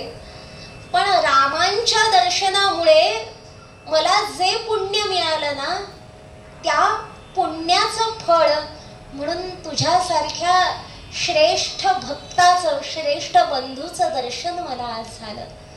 बंधू प्रेमाचे सुद्धा एकाहून एक सुंदर आदर्श आपल्याला रामचरित्रामध्ये पाहायला मिळतात. म्हणून समर्थाने म्हटलंय, राम गावा राम ध्यावा. राम म्हणजे फक्त राम नाही आहे, तर ते संपूर्ण रामचरित्र आहे किंवा आपण ज्याला रामपंचक म्हणतो. आपल्या आपली सीतामाई आणि 3 भावांसहित राम आणि मारुती राया सुद्धा तिथे आहेत. रामचरित्रातला एक एक गुण, एक एक प्रसंग हा आपल्या जीवनाचं कल्याण करणारा किंवा जीवन कसं जगावं त्याचा मार्ग दाखवणारा आपल्याला आहे. आणि पुढे त्यानंतर रामांची आणि भरताची भेट जेव्हा होते, भरताचं स्वरयंत्र दुखावलं गेलेलं असतं बरं का.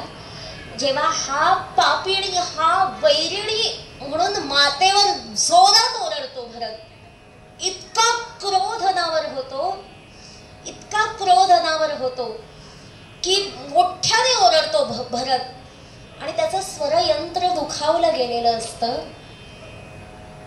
आणि त्यानंतर रामांना जेव्हा भेटतो ना, राम कडकडून मिठी मारतात त्याला. गळा भेट त्या दोघांची होते.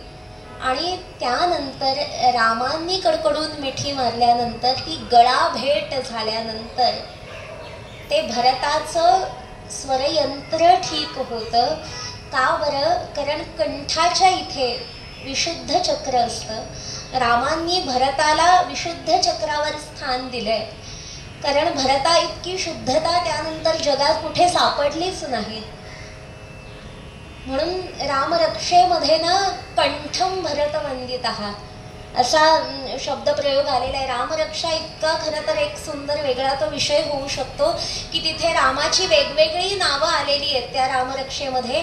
आणि कोणी कशाचं रक्षण करावं, रामाच्या कुठल्या नामाने कुठल्या माझ्या शरीराच्या अवयवाचं रक्षण, माझ्या कंठाचं रक्षण भरतवंदिता, कारण भरतवंदिता भरताला वंद्य असलेल्या रामाने करावं, कारण कंठाच्या इथे विशुद्ध चक्र असतं आणि भरताला रामाने विशुद्ध चक्रावर स्थान दिले आणि त्याच्या इतकी शुद्धता या जगात नंतर सापडलीच नाही.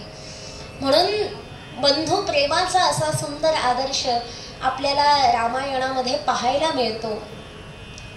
माझं हे वागणं भरत विचारतो, इतकं सगळं वागणं म्हणजे काय? रामांच्या पादुका घेऊन जातो, त्याची सिंहासनावर स्थापना करतो आणि स्वतः नाम मात्र एक राज्याचा आपण ज्याला म्हणतो केअरटेकर किंवा राज्याची काळजी घेणारा एक अधिकारी म्हणून फक्त तो सगळ्या अयोध्येचा राज्यकारभार पाहतो.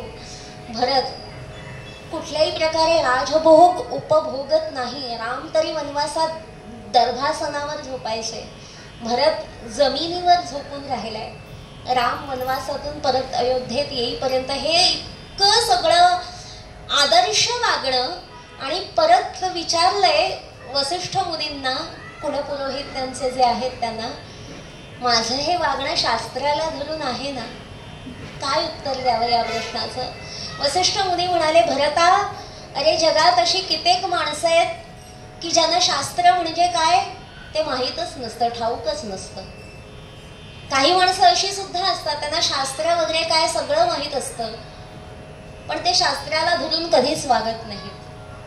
काही माणसं अशीच असतात, ते शास्त्रातल्या सगळ्या गोष्टीचा अर्थ स्वतःच्या सोयीप्रमाणे लावून घेतात. त्यांची सोय असेल तेव्हा त्याप्रमाणे वागतात, सोय त्यांच्या सोयीचं नसेल तेव्हा त्याप्रमाणे वागत नाहीत. पण भरता, अरे जगात कित्येक मंडळी अशी असतात की ज्यांच्या वागण्यानुसार शास्त्र लिहिली जातात, बनवली जातात. तू तसा आहेस. एक एक आदर्शत्वाचे मनोरे आहेत अक्षरशः रामचरित्रामध्ये. हा बंधू प्रेमाचा आदर्श आहे. रामचरित्रामध्ये चरित्रातला हा रामांचा एक एक गुण आहे ना, तो घ्यावा असा आहे. हो, औदार्य, रामांचं औदार्य घ्यावं. औदार्य म्हणजे किती औदार्य आहे हो. रामाने आपल्याला हे माहित आहे की जेव्हा लंकेवर विजय प्राप्त केला, लंकाधीशाला रावणाचं निर्दालन केलं, लंकेवर विजय प्राप्त केला, तेव्हा सर्वांनी रामांना सांगितलं, सुग्रीवाने सांगितलं, लक्ष्मणाने सांगितलं, ती बिभीषणाला देऊन टाकली लंका नगरी रामांनी. अर्थातच बिभीषणाला ही कायद्याप्रमाणे न्यायाप्रमाणे आता हे राज्यही तुमचं आहे, हे अयोध्येच्या साम्राज्याला तुम्ही जोडा, आपल्या राज्याचा विस्तार करा. पण तेव्हा रामाने सांगितले, आपल्या सगळ्यांना ज्ञात असेल, अपि स्वर्णमयी लंका नमे लक्ष्मण रोचते जननी जन्मभूमीश्च स्वर्गातपि गरीयसी.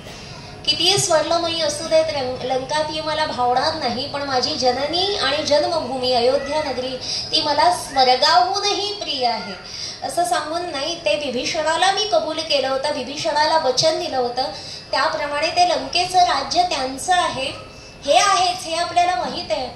पण जेव्हा विभीषण रामांना शरण आला होता, त्या युद्धाआधी, रावणाच्या युद्धाआधी जेव्हा विभीषण रामांना शरण येतो, तत्क्षणी रामांनी काय करावं पहिलं? समुद्र किनारी होते ते, अर्थातच समुद्र किनारी होते, समुद्र उल्लंघून जायचं होतं लंकेला. ज्या समुद्राच्या किनाऱ्यावर होते त्या समुद्राचं पाणी घेतलं आणि तिथल्या तिथे त्या समुद्र किनारी विभीषणाचा राज्याभिषेक केला आणि त्याला वचन दिलं, जेव्हा रावणाचं निर्दालन करेन, लंकेवर विजय मिळवेन, त्या क्षणी लंकेचा राजा म्हणून तुझी नियुक्ती करीन, असं वचन त्या क्षणी दिलं. सुग्रीवाला ते तितकंसं आवडलं नाही. सुग्रीव म्हणाला, मान्य आहे की आपण स्नेही आहोत आणि मी स्वतःला तुमचा सेवकही मानतो, पण मी सेनापती सुद्धा आहे ना, माझ्याशी तरी असं घडल्याआधी माझ्याशी थोडी सल्लामसलत करायची होती.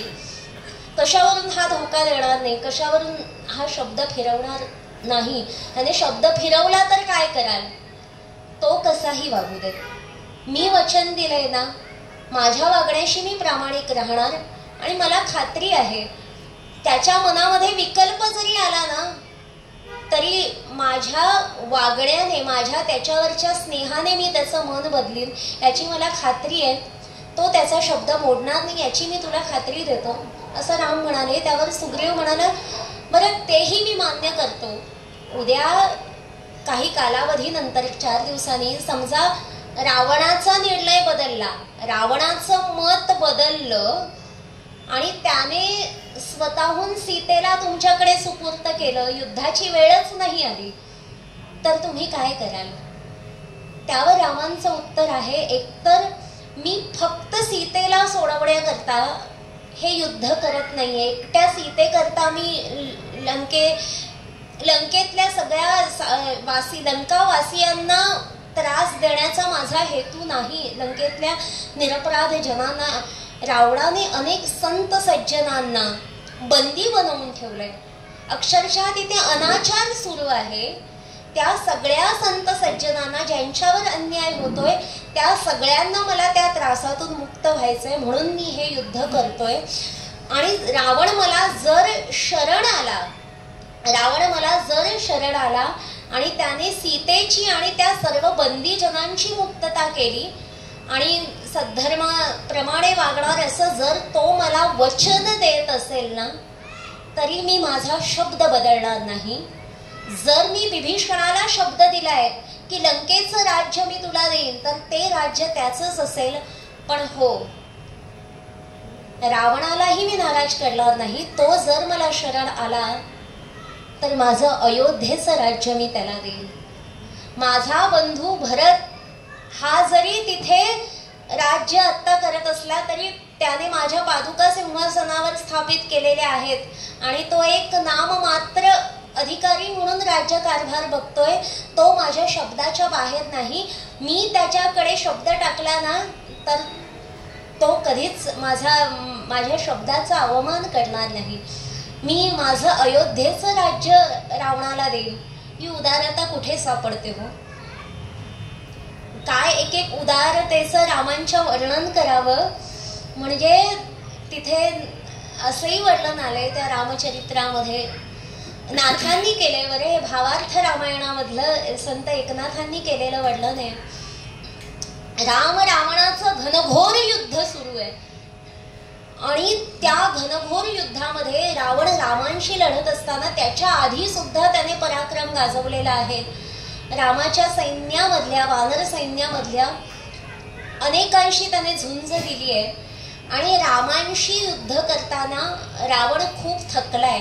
म्हणजे त्याचा रथ छिन्न विछिन्न झालाय, घोडे जखमी झालेत, त्याचं धनुष्य अगदी म्हणजे धनुष्यातले बाण संपत आलेत आणि सगळं त्याची जी शस्त्र आहेत ना ती शस्त्र सुद्धा त्याची अगदी म्हणजे मोडकळीला आल्याप्रमाणे आहेत. अशी अवस्था आहे आणि त्याही परिस्थितीत तो थकून सुद्धा रामांशी लढतोय. मग अशा परिस्थितीमध्ये रामांना रावणाची दया येते आणि रावणाला ते सांगतात की बाबा खूप थकलायस, आराम कर, आज आराम कर, छान तुझं काय ते जेवण आहे जेव वगैरे, तुझा रथ सज्ज कर, घोडे सज्ज कर, शस्त्र सज्ज कर आणि उद्या आपण युद्ध करूया, आज तू आराम कर, असं राम रावणाला सांगतायत. खरं तर युद्धाचा हा नियम असतो, शत्रू थकलेला असतानाच उत्तम संधी असते, त्यावेळेलाच लढून त्याचा पराभव करण्याकरता उत्तम संधी असते. पण राम रावणाला सुद्धा सांगतायत की तू आज आराम कर, उद्या आपण लढूया. ही उदारता रामांशिवाय कुठे दिसून येणार. रामांचा अजून एक गुण की ज्याचा आदर्श घ्यावा तो म्हणजे रामांचा संयम. संयमामध्ये सुद्धा आदर्शवत कोण असेल तर ते प्रभू राम आहेत. म्हणजे आपल्याला माहित आहे एकवचनी व्रत, एक पत्नीत्वाचे आदर्श आपल्याला माहित आहेत. रामांना संधी होती सीतेचा त्याग केल्यानंतर सुद्धा, जेव्हा तू यज्ञ त्या विषयाकडे नंतर येणार आहे मी, पण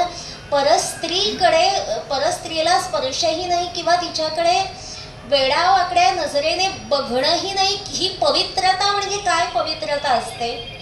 रामचरित्रामध्ये त्याचं इतकं एक सुंदर उदाहरण आलेलं आहे. हे सुद्धा नाथांच्याच भावार्थ रामायणातलं आहे की कुंभकर्णाला जेव्हा रावण जागा करतो त्या युद्धाकरता म्हणजे सगळी रावणाच्या सेनेची हार होते, सगळे एकाहून एक पराक्रमी योद्धे मारले जात आहेत आणि अशा वेळेला कुंभकर्णापासून पर्याय नाही दिसत आणि तो झोपलेला असतो. हर प्रकारे त्याला जागा करण्याकरता रावण प्रयत्न करतो, त्याला छान खाऊ पिऊ घालतो आणि मग त्यानंतर कुंभकर्ण जेव्हा जागा होतो तेव्हा लंकेवर काळ कठीण आज पातला. रावण त्याला सांगतो की खूप कठीण परिस्थिती ओढवलेली आहे लंकेवर, तुला सज्ज व्हायचंय, पण हे कशा करता. तर रावण सांगतो की मी सीतेला पळवून आणलं, त्या सीतेशी अर्थातच त्या सीतेकरता हे सारं काही झालंय, त्या सीतेचा मोह मला झाल्यामुळे. तेव्हा कुंभकर्ण सर्वात आधी रावणाचा निषेध करतो की हे जे तू केलंयस ते चुकीचं आहे, ते धर्माला धरून नाहीच आहे तुझं वर्तन. आता लंका हे माझं राज्य असल्यामुळे देईन मी तुला सहकार्य करीन, पण तुझं हे वागणं कदापि धर्माला धरून नाही. आणि काय रे, तू एवढं त्या सीतेचं हरण केलंस, ती सीता तुला वश झाली का. त्यावर रावण सांगतो ती सीता इतकी पतिव्रता, तिच्या पातिव्रत्याचं काय वर्णन करू, ती इतकी महान पतिव्रता आहे की ती परपुरुषाकडे मान वर करून पाहतही नाही, ती सीता माझ्याकडे बघतही नाही. मग कुंभकर्ण म्हणतो अच्छा असं आहे का, ती तुझ्याकडे पाहतही नाही, मग तुला एक सोपा उपाय सांगतो, तिला वश करण्याकरता तू खोटा राम बनून जा. रावण त्यावर म्हणतो तुला काय वाटलं बंधू, असं मी केलं नसेन. अरे मी तेही करून पाहिलं, मी खोटा राम बनून तिथे गेलो, पण मी तुला काय सांगू, अरे मी जेव्हा राम बनतो तेव्हा माझ्यात कामच उरत नाही. सीतेमध्ये मला माझी माता दिसायला लागते. सीता काय सर्व स्त्रियांमध्ये मला सर्व परस्त्रियांमध्ये माझी माता दिसायला लागते आणि माझी पंचायत अशी होते. अरे मी राम जेव्हा बनतो तेव्हा मला मंदोदरीमध्ये सुद्धा माझी माताच दिसायला लागते. परस्त्री मला माते समान वाटायला लागते आणि मी राम बनलोय ना, मंदोदरी सुद्धा मला माझी माताच वाटायला लागते. काय करू, जेव्हा मी राम बनतो तेव्हा माझ्यातला कामच उरत नाही. हा कुठल्या कोणामध्ये असा संयम आपल्याला पाहायला मिळेल. एक सुंदर उदाहरण आलेलं आहे नाथांच्याच भावार्थ रामायणामध्ये रावण जरी शत्रू असला, रामाचं म्हणजे शत्रुत्व त्याने पत्करलेलं असलं, काय म्हणजे विश्वास आहे बघा. जेव्हा इंद्रजिताचा पराभव, इंद्रजिताला जेव्हा लक्ष्मण मारतो आणि त्याचं जे शिर आहे ते वानर सेना रामांकडे सुपूर्त करते आणि त्याची एक भुजा लक्ष्मण आपल्या अर्थातच उडवतो, तलवारीने शस्त्राने उडवतो. ती भुजा जाऊन जिथे त्याची पत्नी सुलोचना असते तिच्या महालाकडे जाऊन पडते. ती भुजा, तो हात जो आहे तो बघून सुलोचना अक्षरशः आभाळ कोसळतं दुःखाचं, घळा घळा घळा रडायला लागते. आणि तेव्हा ती म्हणते की मी खरी पतिव्रता असेन तर काय झालं हे हा हात मला लिहून दाखवेल. आणि त्याप्रमाणे तो इंद्रजित लिहून देतो की लक्ष्मणाने अर्थातच माझा वध केलाय. हे जेव्हा कळतं सुलोचनेला, सती जाण्याचा निर्णय घेते आणि रावणाकडे अर्थात आपल्या मामंजींकडे, सासऱ्याकडे जाते आशीर्वाद घेण्याकरता, आज्ञा घेण्याकरता. दोघांनाही दुःखाचा डोंगर कोसळलाय, दोघांवरही. पुत्र मारला गेलाय रावणाचा, हिचा पती मारला गेलाय. सती जाण्याचा निर्णय सांगते.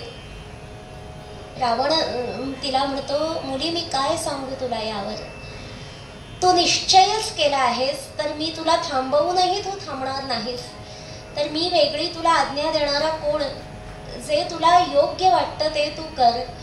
पण सती जाण्याआधी तू जसा माझा आशीर्वाद घ्यायला आलीस ना, माझं निरोप घेण्याकरता आलीस, तसंच एकदा रामाचं दर्शन घेऊन ये.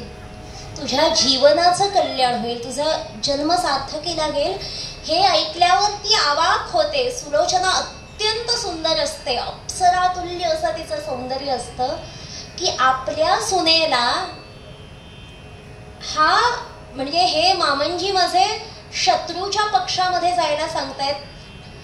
तिथे माझ्यावर काही अन्याय झाला तर मामंजी तुम्ही हे कसं मला सांगता, माझ्यावर काही अन्याय झाला तर तिथे शत्रूच्या पक्षात कसं काय जायला सांगता तुम्ही मला. त्यावर तिला रावण म्हणालाय, मुली मी तुला काय सांगू, अगं मी रामाला शत्रू मानतो, राम मला त्याचा शत्रू मानत नाही. आणि हे युद्ध, शत्रुत्व या गोष्टी काही काळ आपण बाजूला ठेवूया. तू मला तुझ्यावर अन्याय झाला तर हे विचारतेस ना मुली, जिथे एक पत्नी व्रती राम आहे, जितेंद्रिय लक्ष्मण आहे आणि बाल ब्रह्मचारी हनुमान आहे, मुली मला खात्री आहे तिथे तुझ्यावर अन्याय होणं शक्य नाही, अशी खात्री दिली आहे. आणि सुलोचना गेली, रामांचं दर्शन घेण्याकरता गेली. रामांना बघितलं, नमस्कार केला.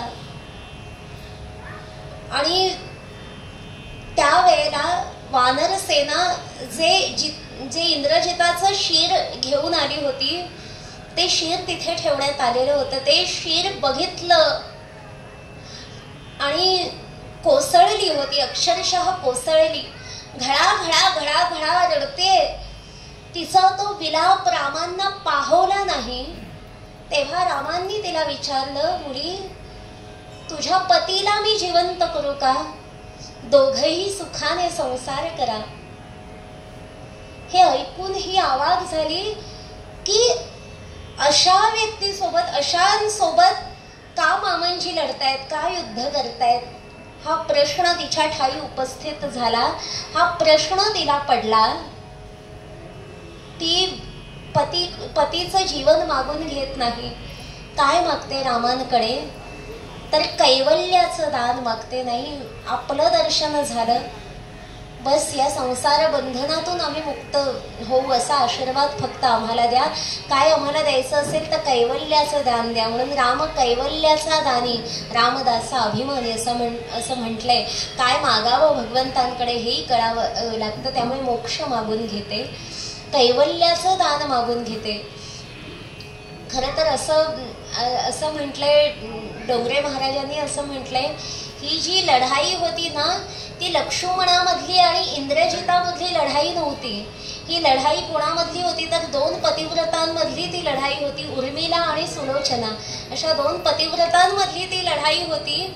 मग त्या लढाईमध्ये असा प्रश्न उपस्थित करतो सुग्रीव हनुमंतांकडे, दोन पतिव्रतांमधली ही जर लढाई होती तर दोन्ही पतिव्रता तितक्याच तोडीच्या, मग तिथे उर्मिलेचा विजय कसा काय झाला?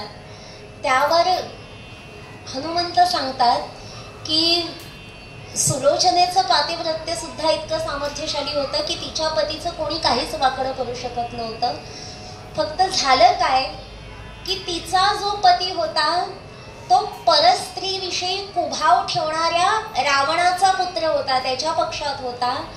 आणि उर्मिलेचा पती जो आहे तो परस्त्रीला मातेच्या स्वरूपात पाहणाऱ्या रामांच्या पक्षात होता, त्यांचा बंधू होता. म्हणून उर्मिलेच्या पातिव्रत्याचा विजय झाला.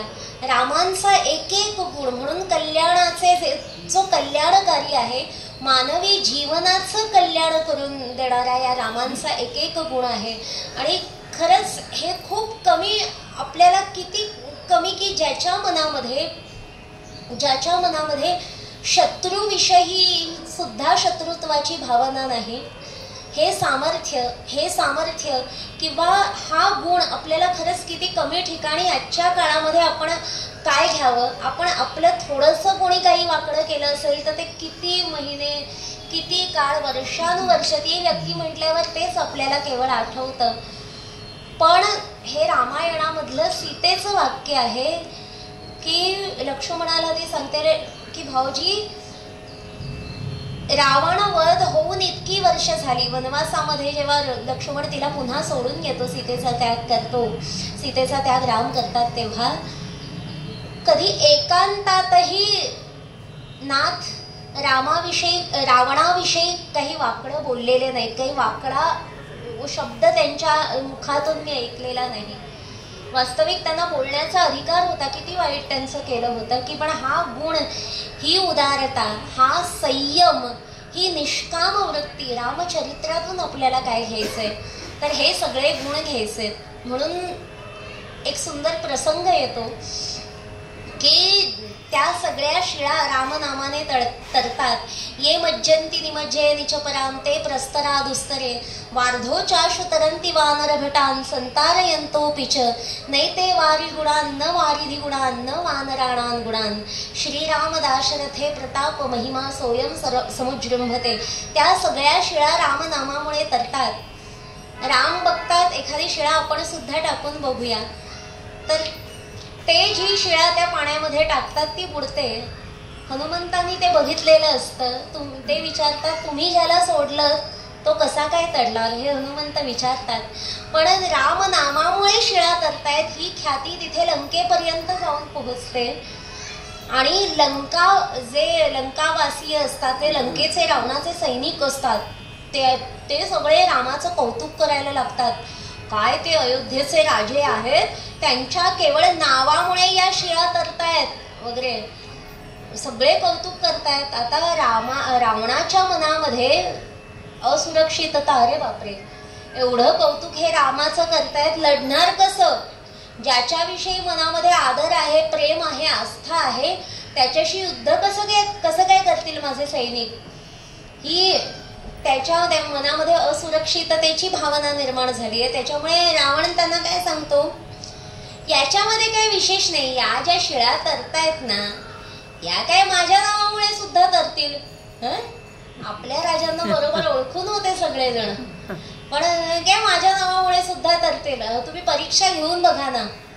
त्याप्रमाणे परीक्षा घ्यायची ठरते आणि सगळे ते सैनिक त्या शिळा घेऊन येत आहेत. रावणाचं नाव लिहायला मोठमोठ्या शिळा. रावण म्हणतो, सगळे कशाला घेऊन येता, आपल्याला थोडीच सेतू बांधायचंय, तुम्हाला परीक्षाच घ्यायची आहे ना, कोणीतरी एक घेऊन या प्रातिनिधिक स्वरूपामध्ये.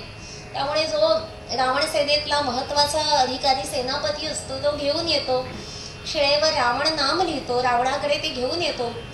रावण महाराज काहीतरी मंत्र पुटपुटतात आणि ती शिळा पाण्यात टाकली जाते.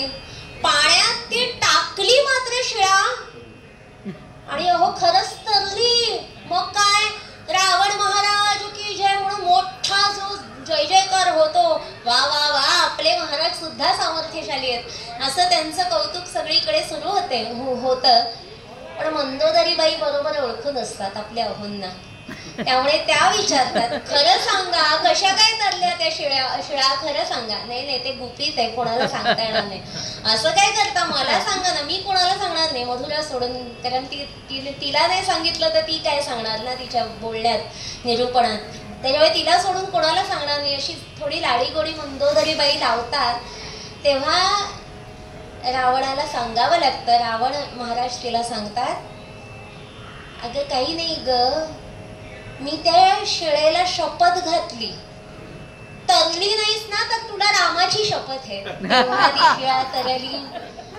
म्हणजे शत्रूंच्याही ठाई इतका विश्वास आहे की आपलं कल्याण हे रामामुळे होणार आहे. तर आपण तर भक्तीच्या पंथातली माणसं आहोत, राम नामामुळे माझं कल्याण होणार हा विश्वास आपल्याला का असू नये. खरंच म्हणजे त्या रामांचा एक एक गुण, राम नामाची महती, असं कोणी जगाच्या पाठीवर आहे का? म्हणजे मी आज एक सांगते, बऱ्याचदा रामांवर एक आजच्या काळामध्ये काहीतरी स्वतःला पुरोगामी विचारांचे म्हणवणारे एक रामांची नालस्ती करणं ही खरं तर आपल्या धर्माची नालस्ती आहे. त्यामुळे ते खूप चुकीचं आहे. आणि तसं कोणी करत असेल तर त्याला विरोध करणं हे आपलं नैतिक कर्तव्य आहे. रामांवर आरोप करतात की रामांनी काय ते राम सीतेचा त्याग केला म्हणून रामांवर आरोप लावला जातो. पण त्यांनी सीतेला अशा प्रकारची शिक्षा देणं, आपण या बाजूने का नाही विचार करत, ही खरं तर स्वतःला शिक्षा देणं होतं. एक राजधर्म, कारण राजा म्हणूनही ते आदर्श आहेत, राजधर्माचं पालन करण्याकरता त्या नियमानुसार प्रजेच्या सांगण्यावरून त्यांनी सीतेचा त्याग करणं ही सीतेला शिक्षा नव्हती असं नाही, पण सीतेपेक्षा मोठी शिक्षा ही त्यांना स्वतःला होती. कारण सीतेचा त्याग केल्यानंतर त्यांनी स्वतः तिला वनवासात पाठवल्यानंतर ते सुद्धा तसंच जीवन जगले. त्यांनी पंचपक्वान्नाचं सेवन केलं नाही, ते मौसूद गादीवर झोपले नाहीत. त्यांनीही सीता तिथे जे जीवन जगत होती ना तेच जीवन राम जगले. आणि मग नंतर त्या अश्वमेध यज्ञाकरता पत्नीची गरज असते, म्हणून विवाह करण्याचा प्रस्ताव जेव्हा त्यांच्या समोर आला तेव्हा रामाने त्यांना स्पष्टपणे सांगितलं, मी अयोध्येच्या सम्राज्ञीचा त्याग केलाय, मी माझ्या पत्नीचा त्याग केलेला नाही. सीतेला वनात रामाने पाठवलं, पण ते आपल्या हृदयातून तिला दूर पाठवू शकले नाही. माझी पत्नी ही सीताच आहे आणि ती कायम तीच राहणार, म्हणून सीतेची मूर्ती बनवून घेतली. त्या यज्ञाकरता त्यांनी मूर्ती बनवून घेतली. सीतेचा त्याग करणं ही एक प्रकारे स्वतःला शिक्षा होती ना, कारण त्या काळामध्ये दाम्पत्य जीवन त्यांचं काय होतं, रामांचं शून्य होतं. आणि अशा प्रकारे तुम्ही एक विचार करा, त्यात सीता गर्भवती होती. इतक्या वर्षानंतर ही आनंदाची वार्ता मिळाली आहे. एक पिता या नात्याने काय आनंद असेल, जसं मातृत्व आपण म्हणतो स्त्रीच्या आयुष्यातला उच्च कोटीचा आनंद, तसा पितृत्व हा अर्थात पुरुषाच्या जीवनातला उच्च कोटीचा आनंद आहे. त्या आनंदाला राम मुकले म्हणजे काय, त्या कालावधीमध्ये किती रामांच्या मनामध्ये कुठले विचार आले असतील.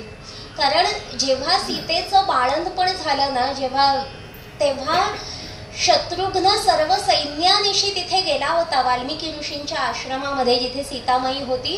कारण अर्थातच रघुकुलाचे अंश जन्माला येत आहेत, त्यांच्या सुरक्षिततेची जबाबदारी होती.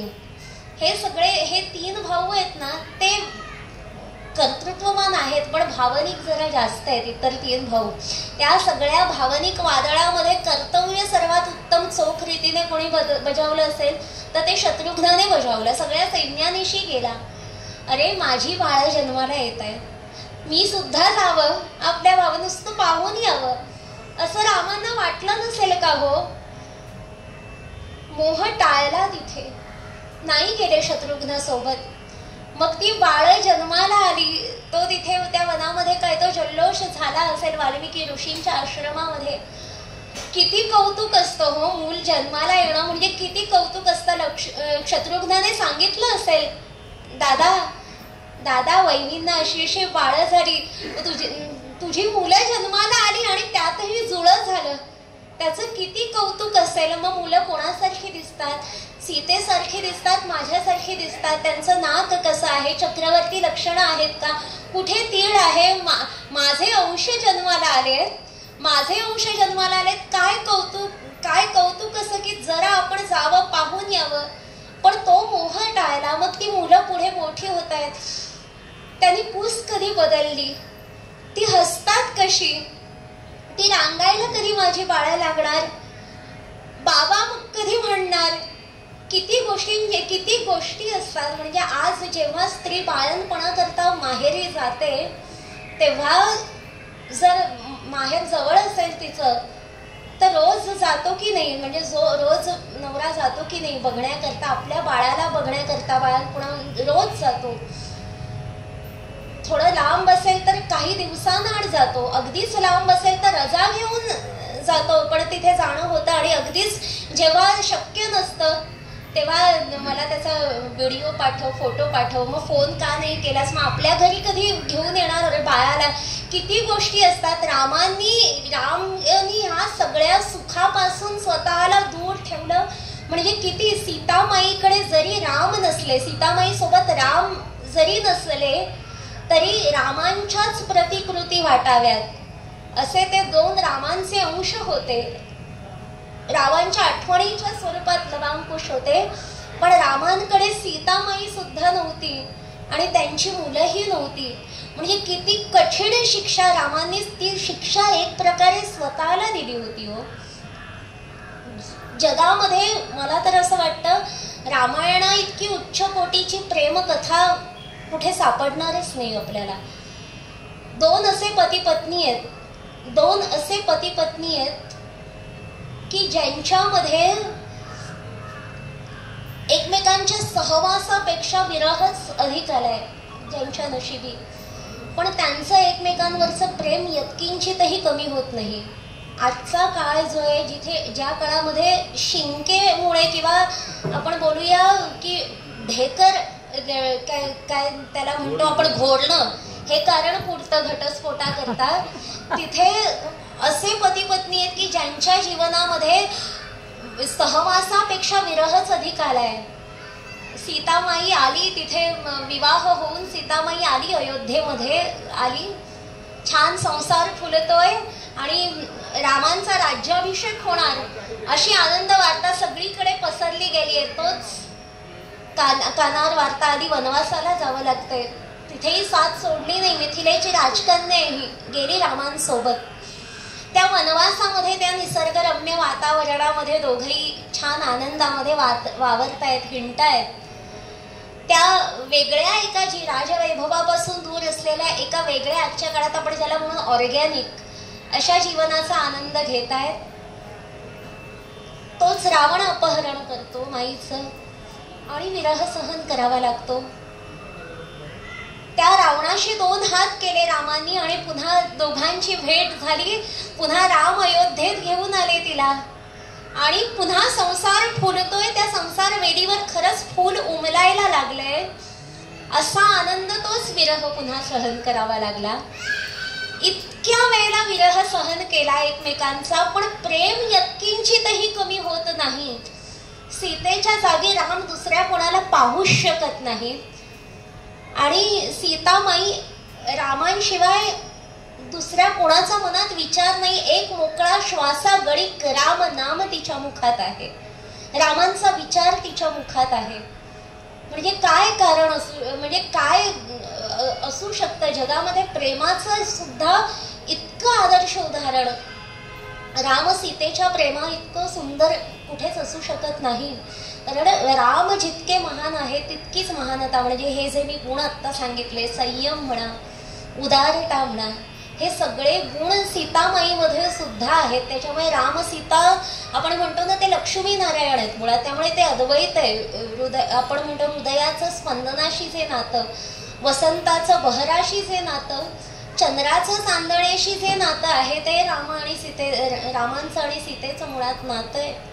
इतकी उदारता आहे सीतामाईच्या ठाई सुद्धा.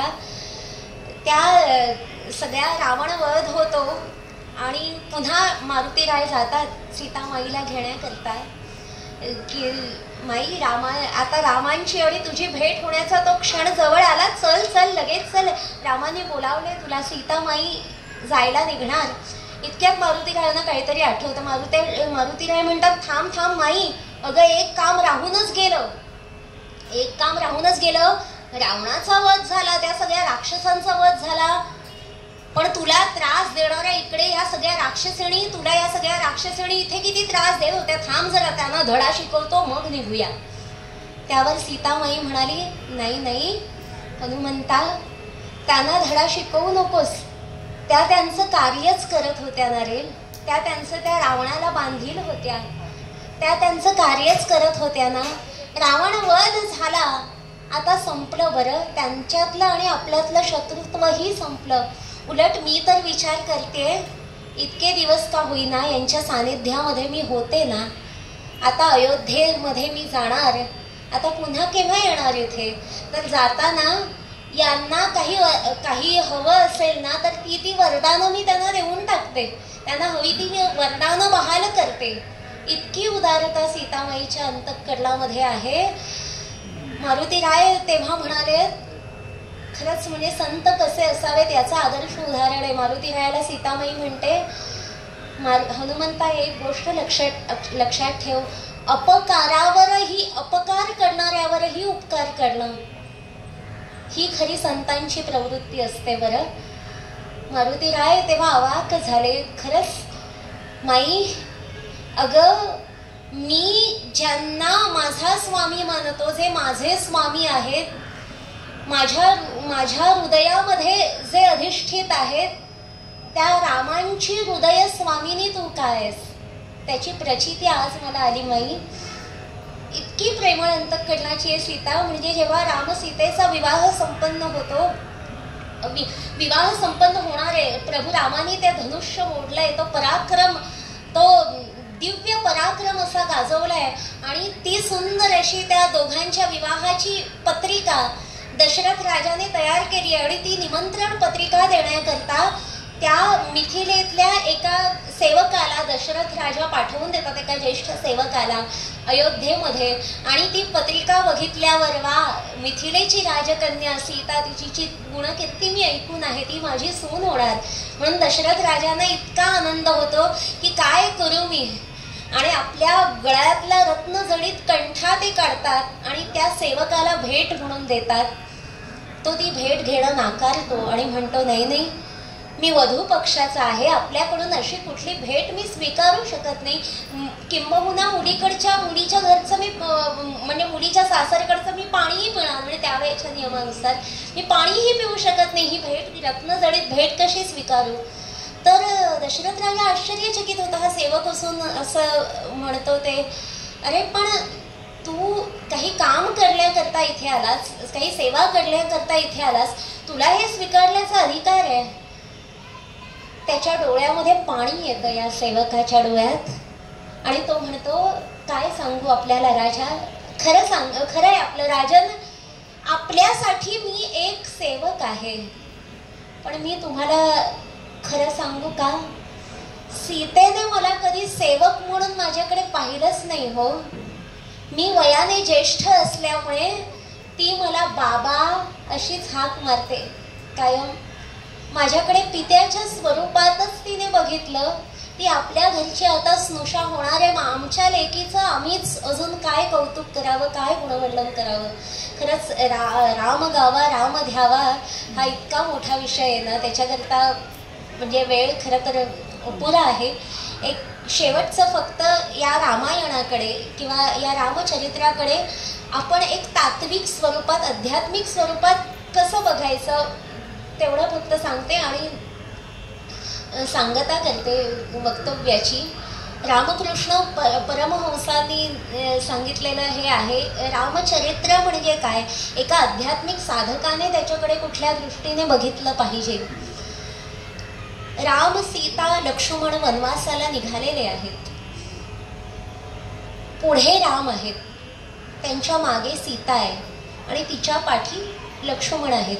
आता याचं कारण जे रामायणातलं आहे ते आपल्याला माहीत आहे. म्हणजे त्याचं वस्तुनिष्ठ कारण हे की तिचं संरक्षण करण्याकरता पुढे एक धनुर्धर, पाठी एक धनुर्धर, लोके मध्ये सीता हे तिच्या सुरक्षेकरता आहे.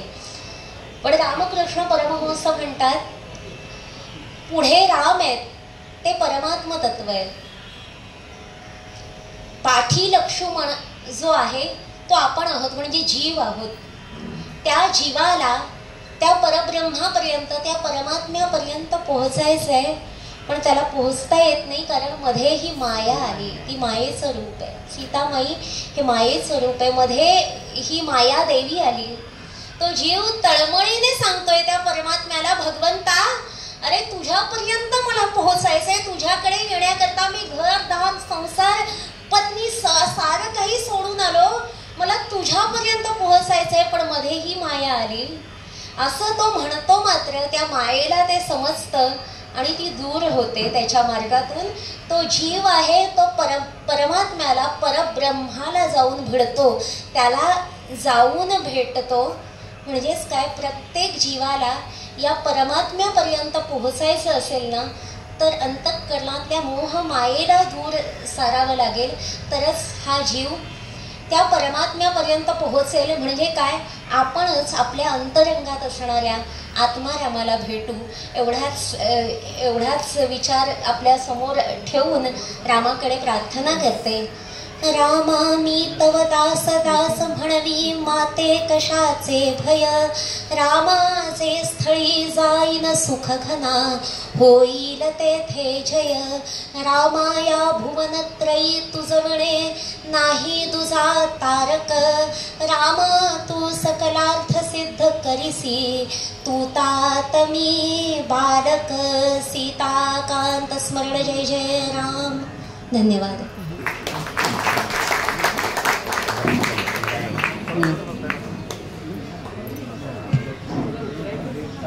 हॅलो मंडळी, गेले 1-1.5 तास आपण मधुराताई प्रभू रेड्डींना रामरंगी रंगले म्हणे या विषयावर ऐकतोय.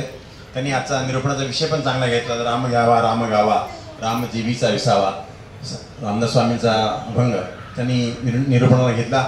अति छान शब्दात त्यांनी आणि अतिशय प्रेमळ शब्दात त्यांनी हे रामचरित्र, राम रंगी रंगले म्हणून हा विषय आपल्यासमोर मांडला आहे. खरोखरच रामाबद्दल बोलताना त्यांनी रामाची गुण आपल्यासमोर मांडलेत. राम रामेती रमे रामे मनोरमे, सहस्रनाम तत्तुल्यम राम नामवान. असं रामचरित्र खूप सुंदर आहे. थोडक्या वेळात मांडणं त्यांना पण कठीण आहे, पण त्यांनी प्रयत्न केला आहे. आपल्या या सर्व भाविकांच्या वतीनं ताई मी आपले मनपूर्वक आभार मानतो. आपण सर्वजण या कार्यक्रमाला आलात, याचा लाभ घेतला आहे श्रवणाचा, त्याबद्दल आपणा सर्वांचे आभार. योगायोग असा की ताई आज शनिवार, रामभक्त हनुमानांचा वार, त्यात एकादशी, ती पण भागवत एकादशी, आणि आभार मानायचं का आपण या भागवतलाच मिळालं म्हणून हा एक सगळा योगायोग आज जोडला आहे. आपले मनपूर्वक आभार. ताई एक सांगायला आम्हाला आनंद वाटतो. आमच्यामध्ये कवित्री आहेत आरती दळवी, त्या आमच्या प्रत्येकाच्या वाढदिवसाला एक सुंदर छान छान कविता लिहितात. त्याने एक सुंदर आम्ही त्यांच्या कवितांचं पुस्तक केलेलं तयार, काव्यार्थी म्हणून. त्या इथे स्वतः उपस्थित आहेत. त्या तुम्हाला पुस्तक देण्याचे इच्छितात तर मी आरती दळवींना विनंती करतो की आपल्या हस्ते मधुरा रेड्डींना आपलं पुस्तक द्यावं. त्याने त्यांना तुम्हाला संदेश पण दिलेला याच्यामध्ये, शुभेच्छा पूर्वक.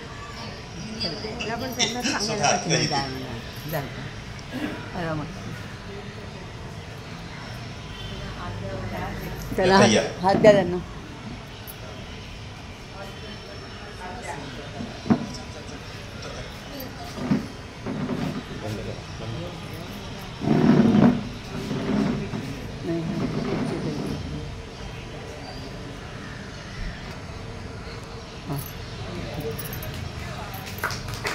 काय आवाज वाटतो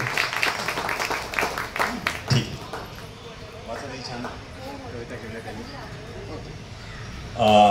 मंडळी, आपल्या अत्रिकट्ट्याच्या प्रथेप्रमाणे आपल्या भावनांचं प्रतीक म्हणून काही मानधन देण्याची आपली पद्धत आहे.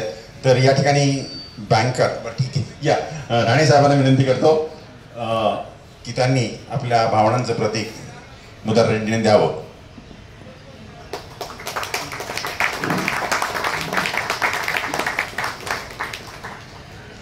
धन्यवाद. आज जरी बरेच लोक अनुपस्थित असले तरी हा कार्यक्रम सर्वांना पुन्हा बघता यावा म्हणून ज्यांनी रेकॉर्डिंग केलं आहे त्या योगिनी जोशींचे आभार मानतो. कारण हा कार्यक्रम आपल्याला व्हॉट्सअपच्या माध्यमातून, युट्यूबच्या माध्यमातून सगळ्यांना बघता येणार आहे. त्यामुळे त्यांचे आभार, आपल्या सर्वांचे मनपूर्वक आभार. कार्यक्रम संपला असं जाहीर करतो.